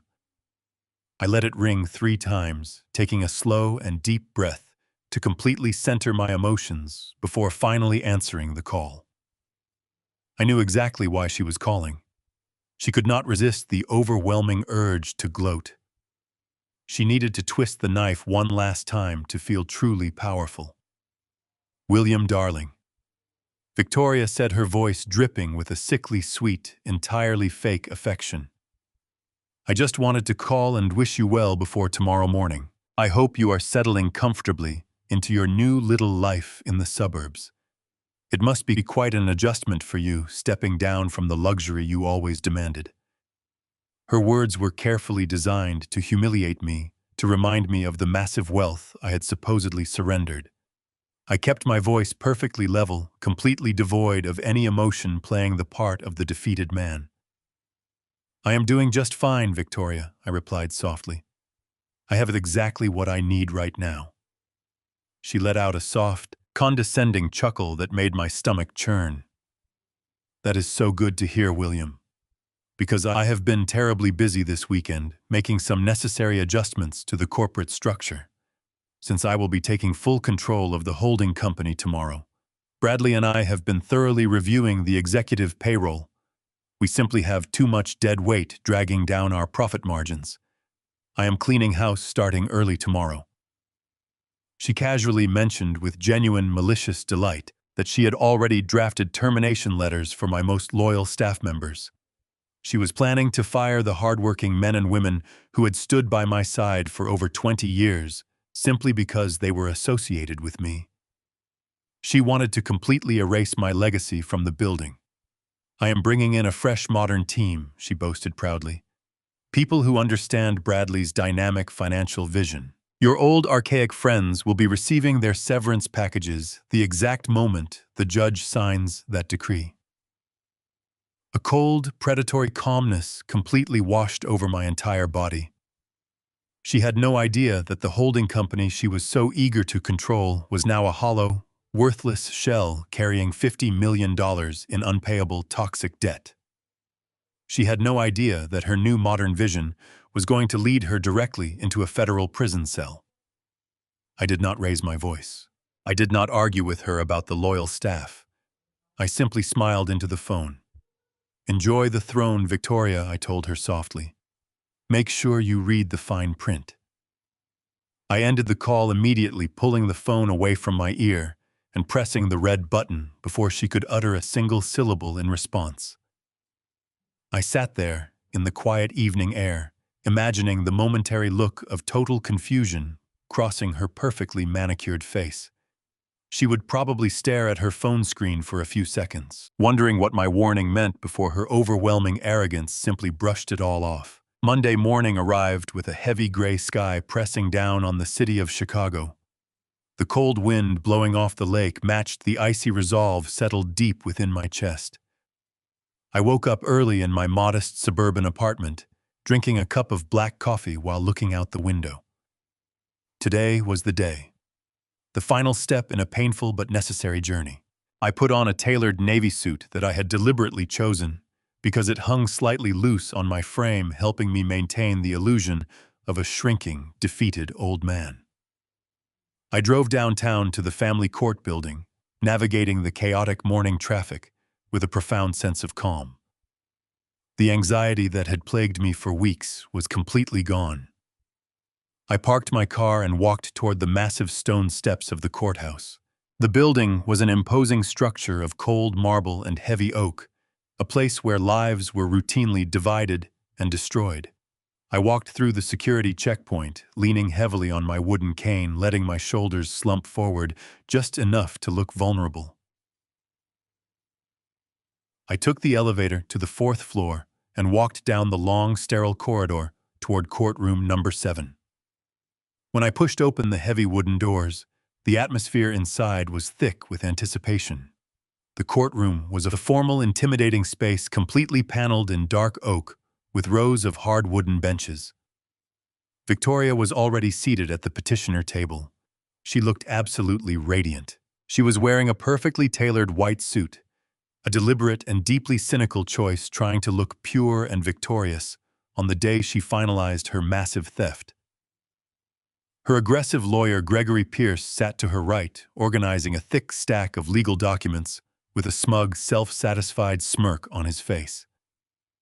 Bradley was sitting in the first row of the gallery directly behind them, pretending to be a supportive observer. I was wearing an expensive dark suit trying to look professional, but I could clearly see the greedy anticipation burning in his eyes. He was literally vibrating with excitement, waiting for the moment he could finally dump the $50 million in toxic corporate debt directly onto my personal ledger. I walked slowly down the center aisle, making sure my cane tapped loudly against the polished floor. I took my seat at the respondent table next to my lawyer, Thomas Bennett. Thomas gave me a brief, almost imperceptible nod. We were ready. The heavy silence in the room was suddenly broken when the bailiff announced the arrival of the judge. Everyone in the courtroom stood up. The judge, an honorable man named Harrison Caldwell, walked out from his private chambers and took his seat high up on the bench. Judge Caldwell was a man in his late 60s, known for his sharp mind and his intolerance for legal manipulation. I had known him casually through corporate charity events over the years. He looked down at the massive settlement agreement resting on his desk, and I could immediately see the deep lines of concern forming on his forehead. He spent several long minutes reading through the final decree. The silence in the sterile courtroom stretched out, becoming almost unbearable. Victoria shifted impatiently in her chair, her manicured fingers tapping silently against the mahogany table. She wanted the judge to simply sign the paper and hand over her new empire. But Judge Caldwell was a thorough man. He flipped to the final page, looked at my trembling signature from the mediation session, and then slowly raised his head. He looked directly at me, and his eyes were filled with a profound, unmistakable sense of pity. It was the look you give to a wounded animal that has simply given up the fight. "Mr. Gallagher," the judge said, his voice echoing loudly in the quiet room. His tone was serious and incredibly gentle. "I have reviewed this settlement agreement in its entirety.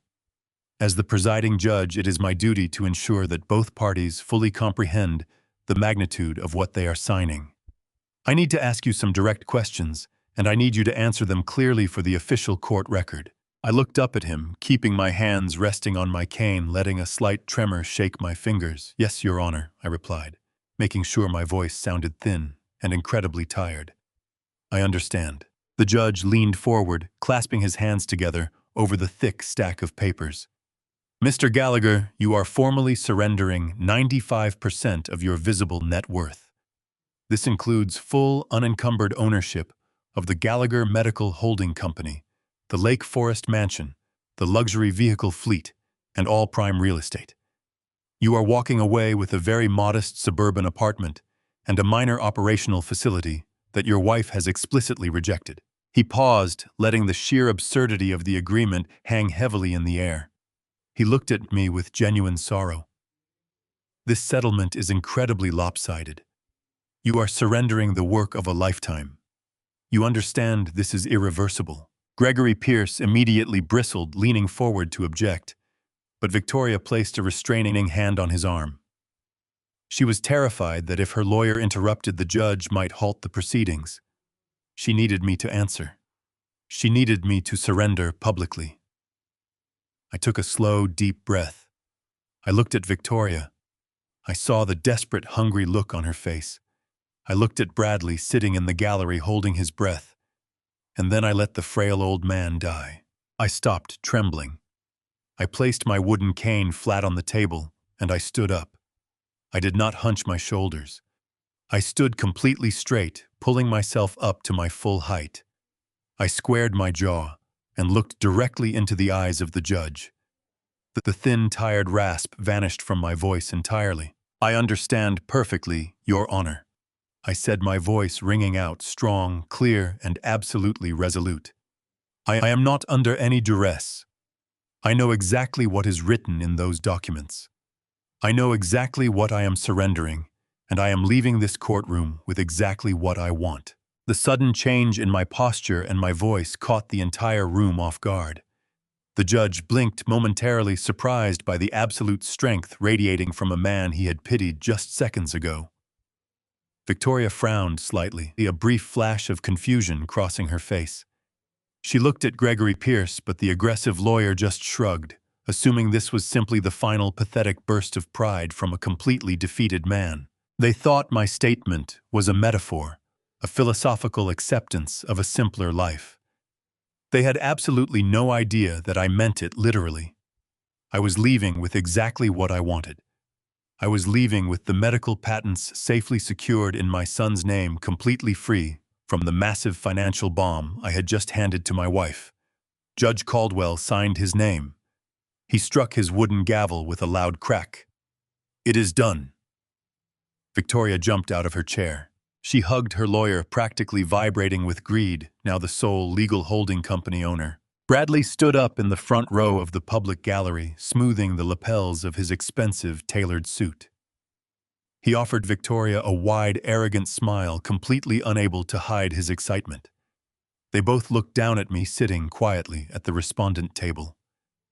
They looked at me with the kind of condescending pity you reserve for a complete fool who just surrendered his entire kingdom without throwing a single punch. I did not break eye contact. I simply picked up my wooden cane, leaned my heavy weight against it, and stood up with a slow, deliberate calmness. I was not rushing to leave. I wanted to be standing perfectly still for what was about to happen next. I watched as Gregory Pierce let out a loud, unprofessional laugh of pure triumph. He patted Victoria on the back and turned his attention to the massive pile of legal documents spread across his side of the mahogany table. He began organizing the thick stacks of paper, sliding them into his expensive leather briefcase with practiced efficiency. The judge was already stepping down from the high bench, walking back toward his private chambers. The bailiff moved to open the heavy double doors at the back of the room, allowing a faint murmur of hallway conversations to drift inside. The sterile courtroom was completely silent, except for the rustling of Gregory packing away his victory. He snapped the brass locks of his briefcase shut with a satisfying click. He looked incredibly proud of himself, completely convinced he was the smartest man in the entire building today. And then a sharp, piercing electronic chime cut through the quiet air. It was a highly specific, urgent notification tone coming directly from Gregory Pierce's digital tablet. The sleek device was resting flat on the wooden table, its screen dark until that exact second. Victoria turned to look at the digital tablet, still smiling warmly, completely unaware that her entire universe was about to violently collapse right in front of her. Gregory stopped packing his briefcase. He reached out with a confident hand and tapped the glass screen to read the incoming message. As a top-tier corporate divorce attorney, he had his digital devices directly synchronized with the Federal Corporate Registry to monitor any sudden asset movements for his high-net-worth clients. He expected it to be a simple automated confirmation of the asset transfer the judge had just authorized. I watched him very closely. I watched his eyes scan the first few lines of the brightly lit screen. The transformation was instantaneous and absolutely terrifying to witness. The smug, victorious color completely and violently drained from his face in a fraction of a second. His skin turned a sickly pale shade of ash. He stopped breathing. Gregory stared at the tablet screen as if it were a venomous snake preparing to strike. He raised his right hand to scroll down the digital document, but his fingers were shaking so violently that he could barely make contact with the glass. He was a ruthless legal predator who had destroyed dozens of families in this very building. But right now he looked like a terrified child. His hand trembled uncontrollably, and the heavy gold fountain pen he was holding slipped from his grip. It hit the mahogany table with a loud, sharp clatter and rolled onto the polished floor. Victoria turned around, annoyed by the sudden noise and the interruption of her glorious celebration. She looked down at the pen, then looked up at her lawyer. Her triumphant smile faltered slightly, when she saw the look of sheer absolute terror frozen on his face. "Gregory, what is wrong with you?" Victoria asked, her voice echoing slightly in the quiet, emptying courtroom. She let out a small, uncertain laugh, assuming he was just shocked by the massive scale of their victory. "We won. Stop looking like you just saw a ghost and help me gather these files. I want to go to the mansion and celebrate." Gregory did not move to pick up the pen. He did not look at the files. He slowly lifted his head and looked directly across the room at me. Our eyes locked. In that single silent moment, Gregory Pierce understood exactly what I had done. He saw the cold, predatory calculation in my posture. He realized that the frail, defeated old man act was the most lethal performance he had ever encountered in his entire legal career. I offered him a very small, very cold smile. Gregory swallowed hard, his Adam's apple bobbing visibly in his throat. He completely ignored Victoria's command. Instead, he reached out with a trembling, sweaty hand and grabbed her by the arm. He gripped the expensive fabric of her white designer suit so tightly that she let out a short gasp of surprise. "Gregory, you are hurting me," Victoria hissed, trying to pull her arm away from his desperate grip. "What on earth are you doing? Let go of me!" Gregory pulled her forcefully toward him, leaning his face so close to hers that their foreheads were almost touching. The remaining people in the courtroom, including Bradley, who had walked up to the wooden railing, stopped and stared in complete confusion. The room went dead silent. Gregory looked into the eyes of the woman who had just hired him to steal an empire. He looked at her with a profound, consuming dread. He opened his mouth, his voice stripped of all its usual aggressive arrogance, reduced to a hollow, shaking whisper. But in the absolute silence of the room, that whisper carried perfectly across the space between us. He whispered the 5 words that would permanently end her life as she knew it. "The patents belong to Matthew." Victoria stopped struggling. She blinked twice, her brow furrowing in deep confusion. The words did not process in her mind immediately. Her brain, completely intoxicated by the illusion of stealing a billion-dollar empire, simply refused to accept the reality of the statement. She looked at Gregory, then looked over her shoulder at me, and then back to her terrified lawyer. She let out a confused, highly irritated breath. "What are you talking about?" "Gregory?" Victoria demanded, her voice rising in pitch, the first tiny cracks of panic beginning to show in her perfect facade. Gregory frantically explained the words, tumbling out in a desperate, terrified rush. "Victoria, the holding company, does not own the technology. It is a completely empty shell. You just took ownership of a company that legally cannot produce a single medical device.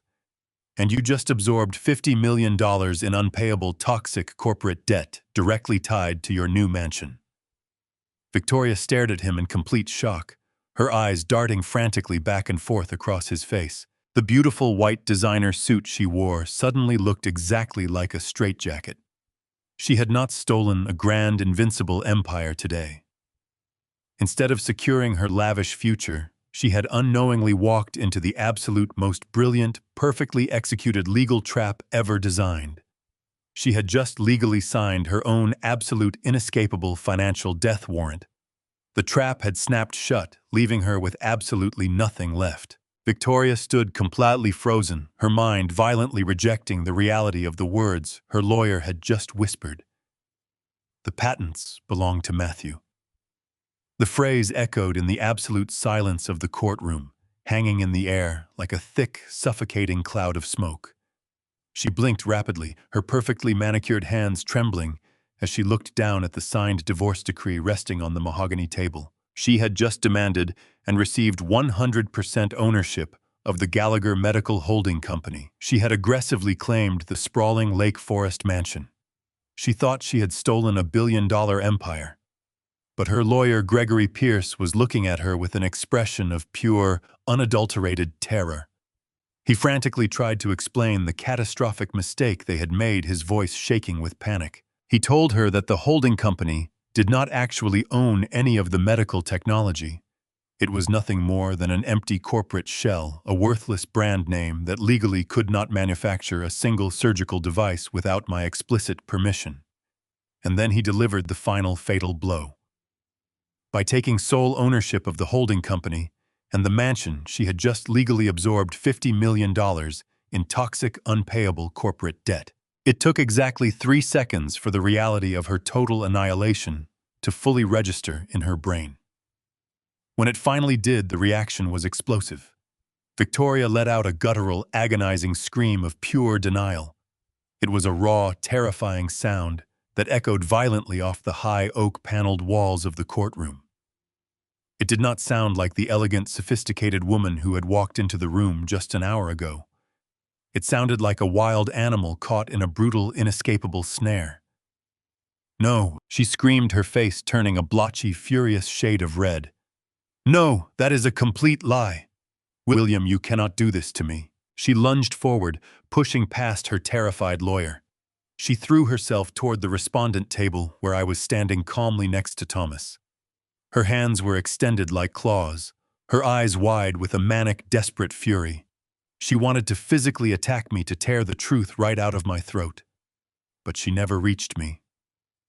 The heavy wooden gate separating the tables caught her weight, and the large court bailiff immediately stepped forward, placing his hand firmly on his service weapon, ordering her to step back. Judge Harrison Caldwell, who had been halfway to his private chambers, stopped dead in his tracks when he heard the violent scream.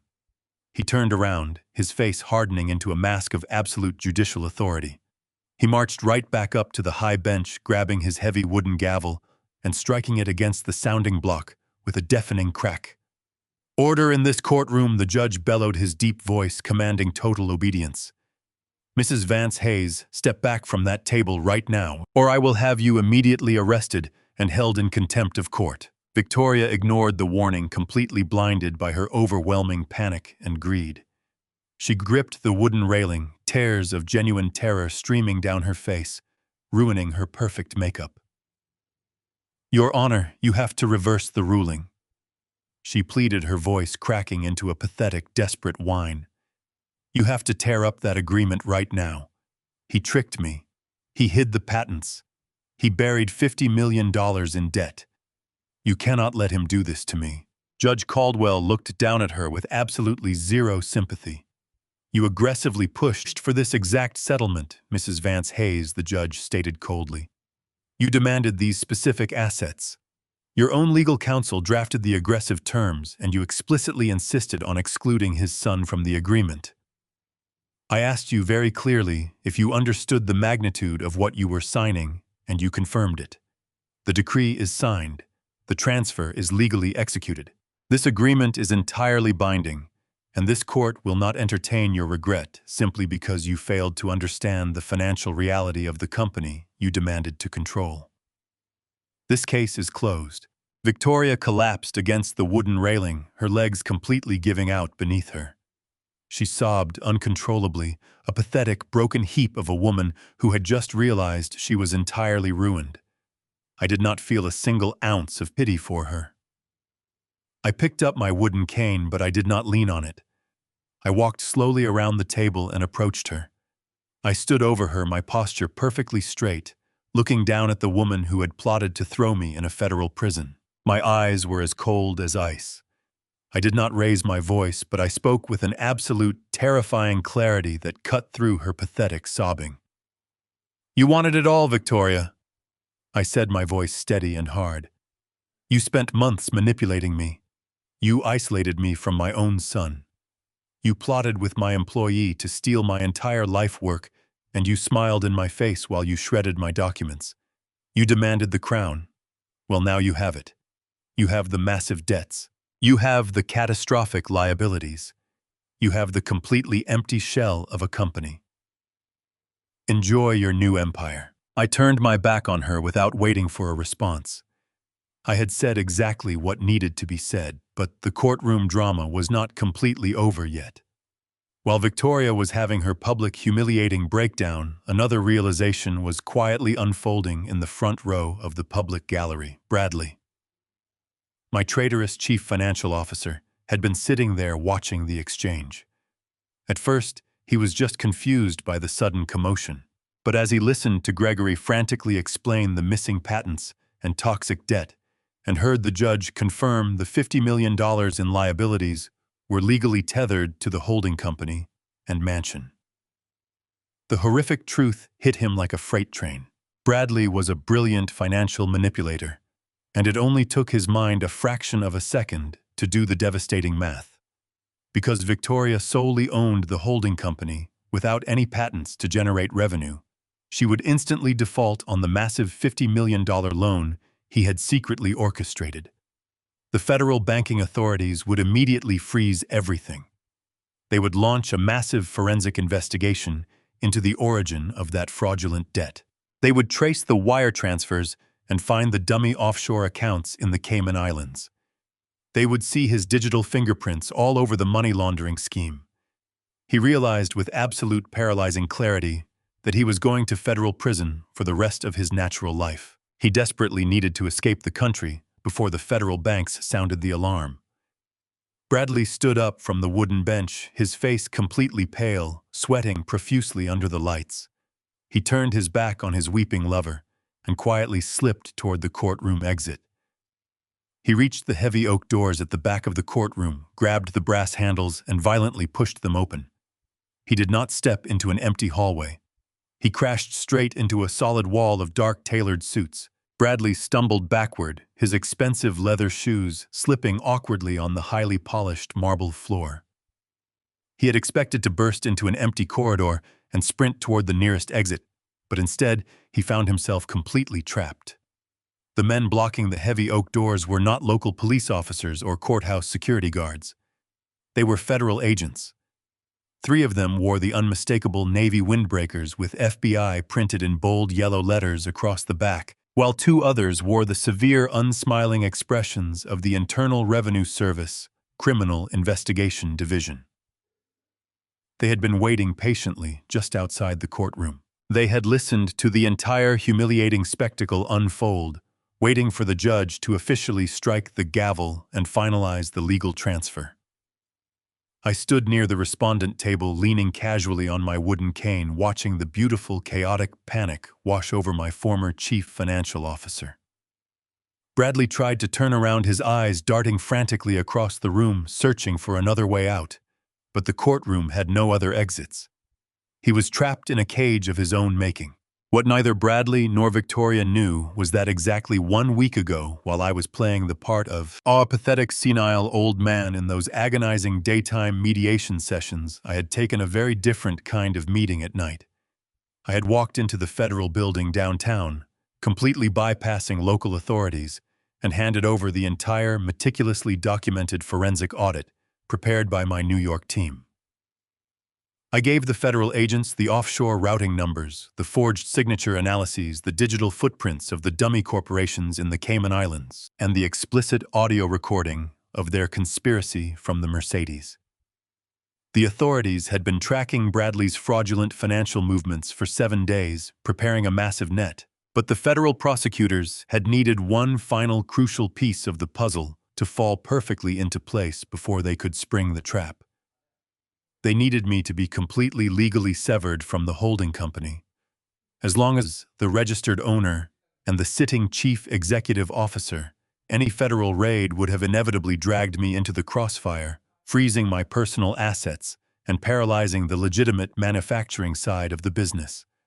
By aggressively demanding total, unquestioned ownership of the holding company in the divorce settlement, Victoria had unwittingly done the federal government a massive and beautiful favor. The moment Judge Harrison Caldwell signed that binding legal decree, I was officially completely insulated. I was no longer a guarantor. I was no longer a liability. Victoria and Bradley were now the sole undisputed owners of a corporate entity that was actively under federal investigation for $50 million in wire fraud, tax evasion, and international money laundering. A tall, broad-shouldered FBI agent stepped fully into the courtroom, his hand resting casually but firmly on the tactical belt at his waist. He looked directly at Bradley, who was currently hyperventilating near the wooden benches of the public gallery. Bradley Stevens, the agent, said, his voice carrying the heavy, absolute authority of the federal government. You are under arrest for conspiracy to commit wire fraud, money laundering, and tax evasion. Bradley lost his mind. The brilliant, calculated financial manipulator completely broke down into a panicked, cornered animal. He let out a strange, high-pitched yell and lunged toward the side aisle, desperately trying to vault over the wooden railing to escape through the judge's private chambers. He did not make it far. Two agents moved with terrifying, practiced speed. One agent grabbed Bradley by the shoulder of his suit. He spun him around violently, while the other swept his legs out from under him. Bradley crashed hard onto the solid wooden floor of the courtroom. The air was knocked completely out of his lungs with a loud, pathetic wheeze. Before he could even attempt to struggle, he was roughly flipped onto his stomach. An agent pressed his knee firmly between Bradley's shoulder blades, pinning him securely to the ground. The sharp, metallic ratcheting sound of heavy steel handcuffs locking tightly around his wrists echoed through the quiet room. Bradley pressed his face against the floor, crying openly, completely shattered. Victoria watched her lover get slammed to the ground, with wide, terrified eyes. She was still trembling by the petitioner table, clutching her white designer suit, completely unable to process the rapid, catastrophic collapse of her entire universe. She had just found out she absorbed $50 million in unpayable toxic debt, and now federal agents were physically dismantling her future right in front of her. She took a trembling step backward as a female IRS investigator walked purposefully down the center aisle, her badge visibly displayed on her belt. Victoria Vance Hayes, the investigator, stated coldly, stopping near her. You are also under arrest for conspiracy to commit financial fraud and tax evasion. Turn around and then place your hands behind your back. Victoria let out a breathless gasp, shaking her head in frantic, desperate denial. No, she whispered, her voice cracking into a pathetic whimper. No, this is a mistake. I did not do anything wrong. I just wanted my fair share of the divorce. I am a victim here. He tricked me. My husband tricked me. She pointed a manicured, trembling finger across the room at me, but the federal investigator did not even blink or hesitate once. The investigator reached out, grabbed Victoria by the arm, and firmly turned her around. You have the right to remain silent.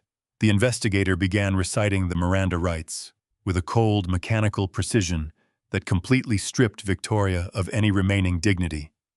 Anything you say can and will be used against you in a court of law. You have the right to an attorney. If you cannot afford an attorney, one will be provided for you.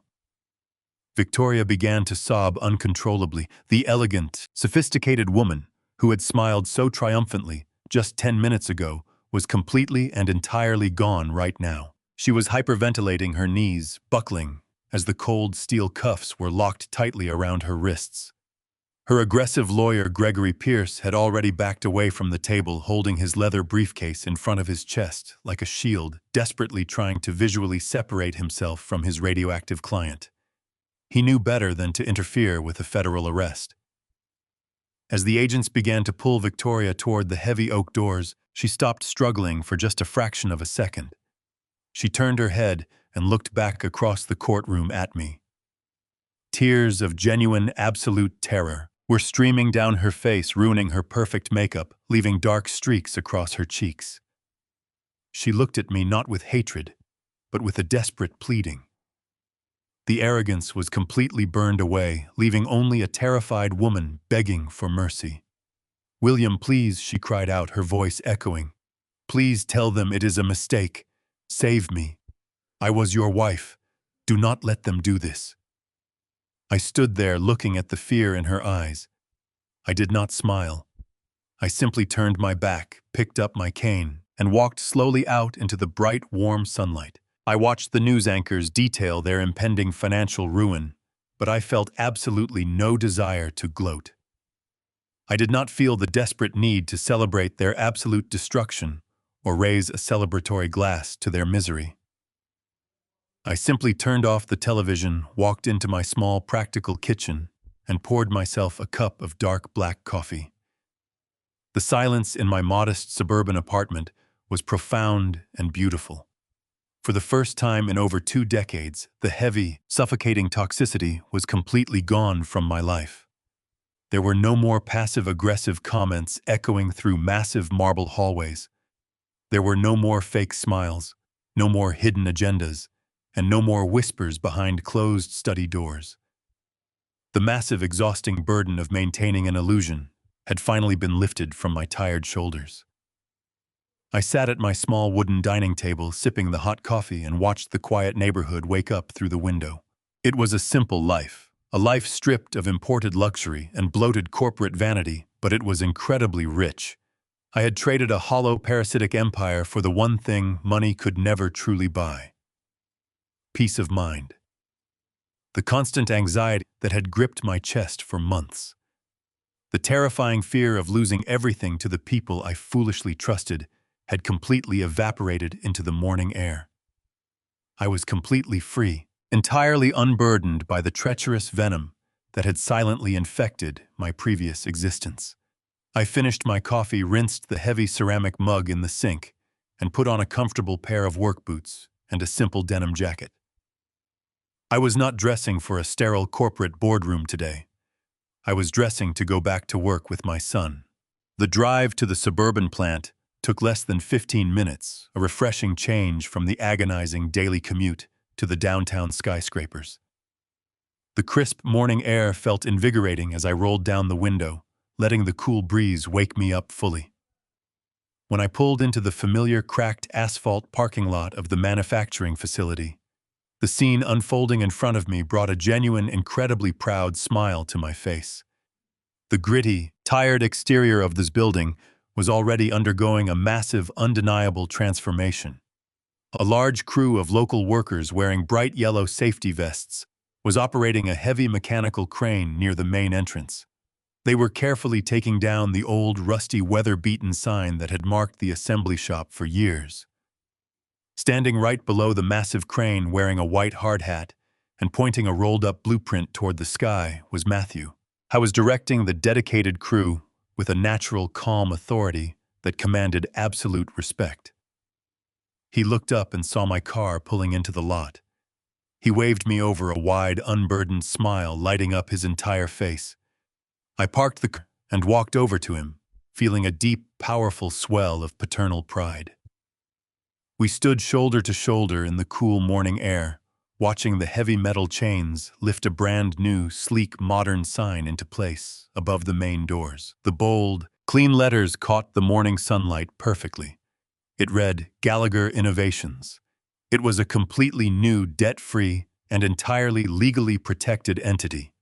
It was our fresh start, built on a solid foundation of absolute trust and undeniable intellectual property. I gently patted Matthew on the back, feeling the solid, unbreakable bond we had forged in the dangerous fire of our recent war. Ready to get to work, partner? Matthew asked, his deep voice full of an infectious energy and optimism I had not heard from him since he was a young boy playing in my very first garage shop. I nodded with absolute certainty, and together we walked through the heavy double doors and stepped directly onto the factory floor. The stark contrast between the empty, seized mansion on the news and this vibrant breathing space was staggering. The manufacturing plant was absolutely humming with life. The loud, rhythmic sound of heavy machinery pressing cold metal, the bright blue sparks flying from the busy welding stations, and the steady, determined movement of dedicated workers on the assembly line created a beautiful mechanical symphony. They were actively producing the highly patented titanium surgical devices, the actual beating lifeblood of the entire medical empire, safely under the impenetrable umbrella of the independent trust we had legally secured. The hard-working men and women looked up and offered us respectful, genuine nods as we walked down the central concrete aisle. There was no crippling fear of impending corporate layoffs, no toxic executives manipulating the financial ledgers, and no shadows lurking in the corners waiting to strike. We had successfully pulled the beating heart out of a dying, infected body and transplanted it into something infinitely stronger. I looked around the bustling factory floor, feeling the intense heat of the machines and the deep, satisfying reality of honest, transparent labor. The vast corporate empire I had spent 40 brutal years building did not actually fall. It simply shed its deadly parasites. We had willingly surrendered the poisoned shell to the starving vultures, allowing them to gorge themselves on toxic corporate debt, while we quietly walked away with the pure soul of the company completely intact. The war was officially over, and the bright future was finally ours to build together. We had survived the ultimate betrayal, emerging far more resilient and united than ever before. I stepped into my new office on the second floor of the manufacturing plant. It was a completely different world from the sprawling downtown executive suite I used to occupy. There were no massive mahogany desks, no panoramic views of the Chicago skyline, and no expensive imported leather chairs. Instead, this office was practical, functional, and built entirely for real work. The walls were painted a simple, clean white. My desk was a sturdy oak table that Matthew and I had sanded and refinished together over the weekend. Through the large interior glass window, I could look directly down onto the factory floor. I stood there for a long time, watching the men and women assembling our medical devices. The bright sparks from the welding stations illuminated the space like tiny bursts of pure energy. The rhythmic hum of the heavy machinery sounded like a strong, beating heart. It was the sound of a company that was truly alive, entirely free from the suffocating corporate debts and the malicious parasites that had almost destroyed me. 6 months had passed since that chaotic morning in the federal courthouse. The dust had finally settled, leaving behind a clear and undeniable truth. I did not have my multi-million-dollar mansion in Lake Forest anymore. I did not have my fleet of expensive European sports cars. I did not have the prestigious title of a downtown holding company chief executive. But as I stood there watching the sparks fly on the production line, I realized with absolute certainty that I was wealthier right now than I had ever been in my entire life. I had traded a hollow illusion of success for something infinitely more valuable. I had secured my peace of mind, and more importantly, I had recovered my real family. I thought about Victoria and Bradley. The federal prosecutors had moved swiftly, without my personal assets to shield them, and with the holding company instantly defaulting on the massive $50 million loan.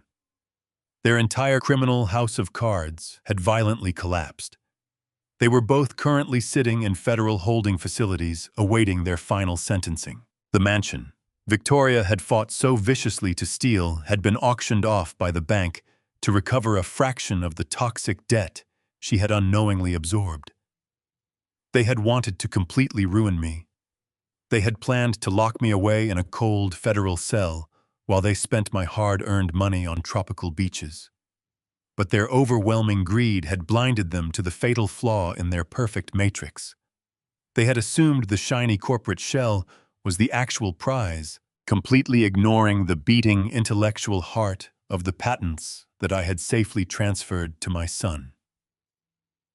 I stand by the large glass window of my new office, looking out over the waking city below. Morning light catches the edges of these buildings. I take a deep breath, letting the quiet rhythm settle into my bones. This office is not the sprawling, opulent suite I once commanded. There are no imported marble floors, no custom mahogany desks, and no original oil paintings.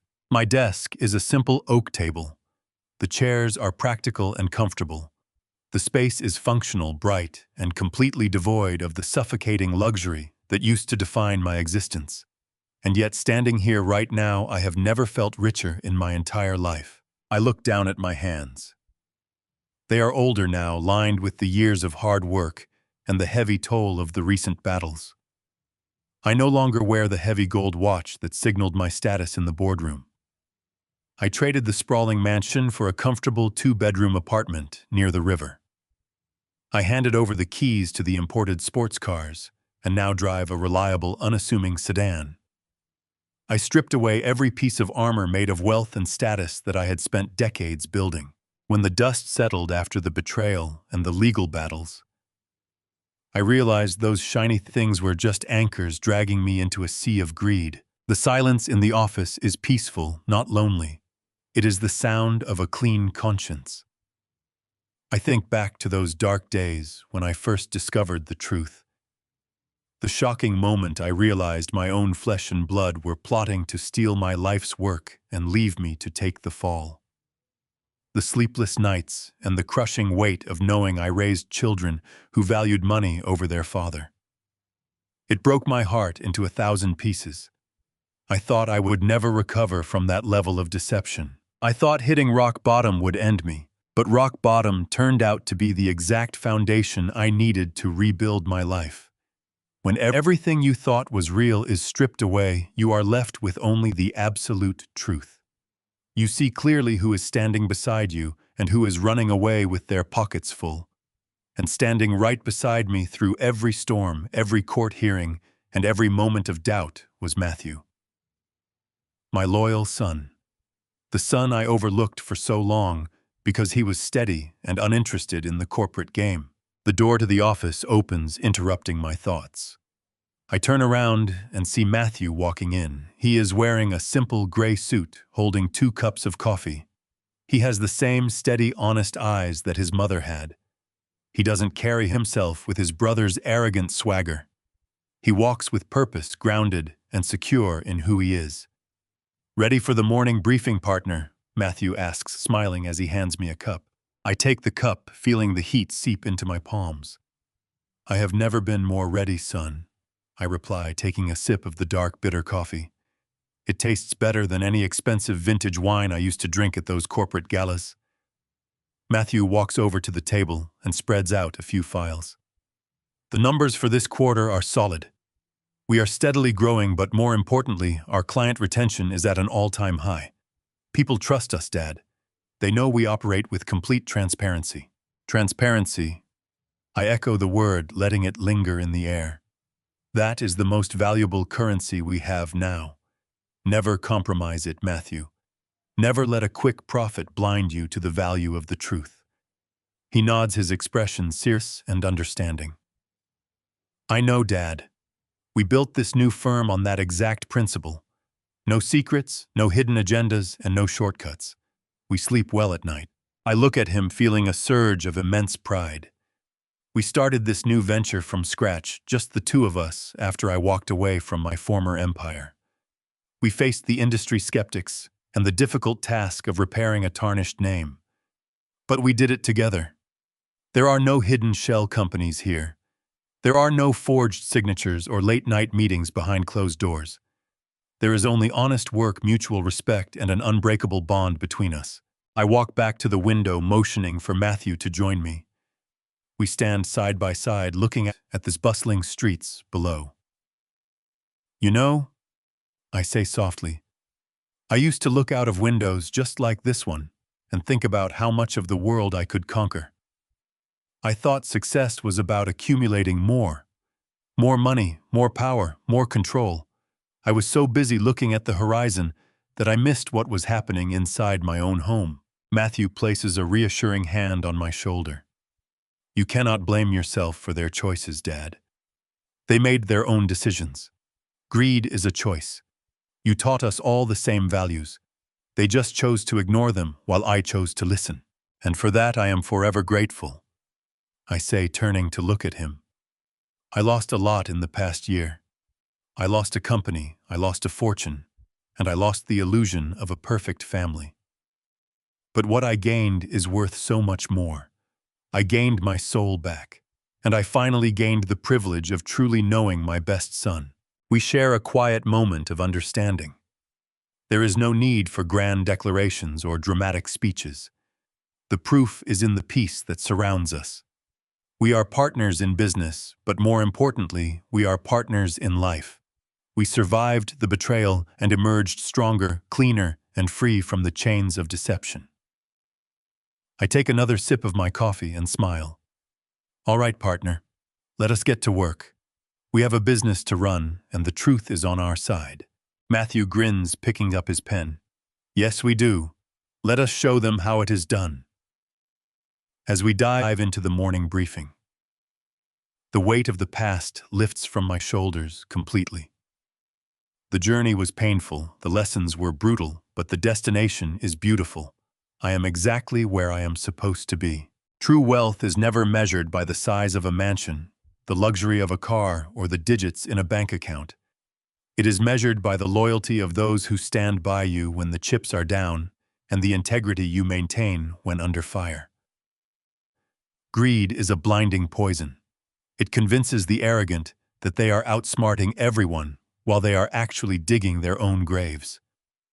Sometimes the most powerful move you can make is to surrender the illusion of control. Let the toxic people take the bait and walk away with your soul intact. If William's story of outsmarting betrayal hit home for you, hit that like button and subscribe. Have you ever had to walk away from everything to gain peace? Share your story in the comments below. I read every single one.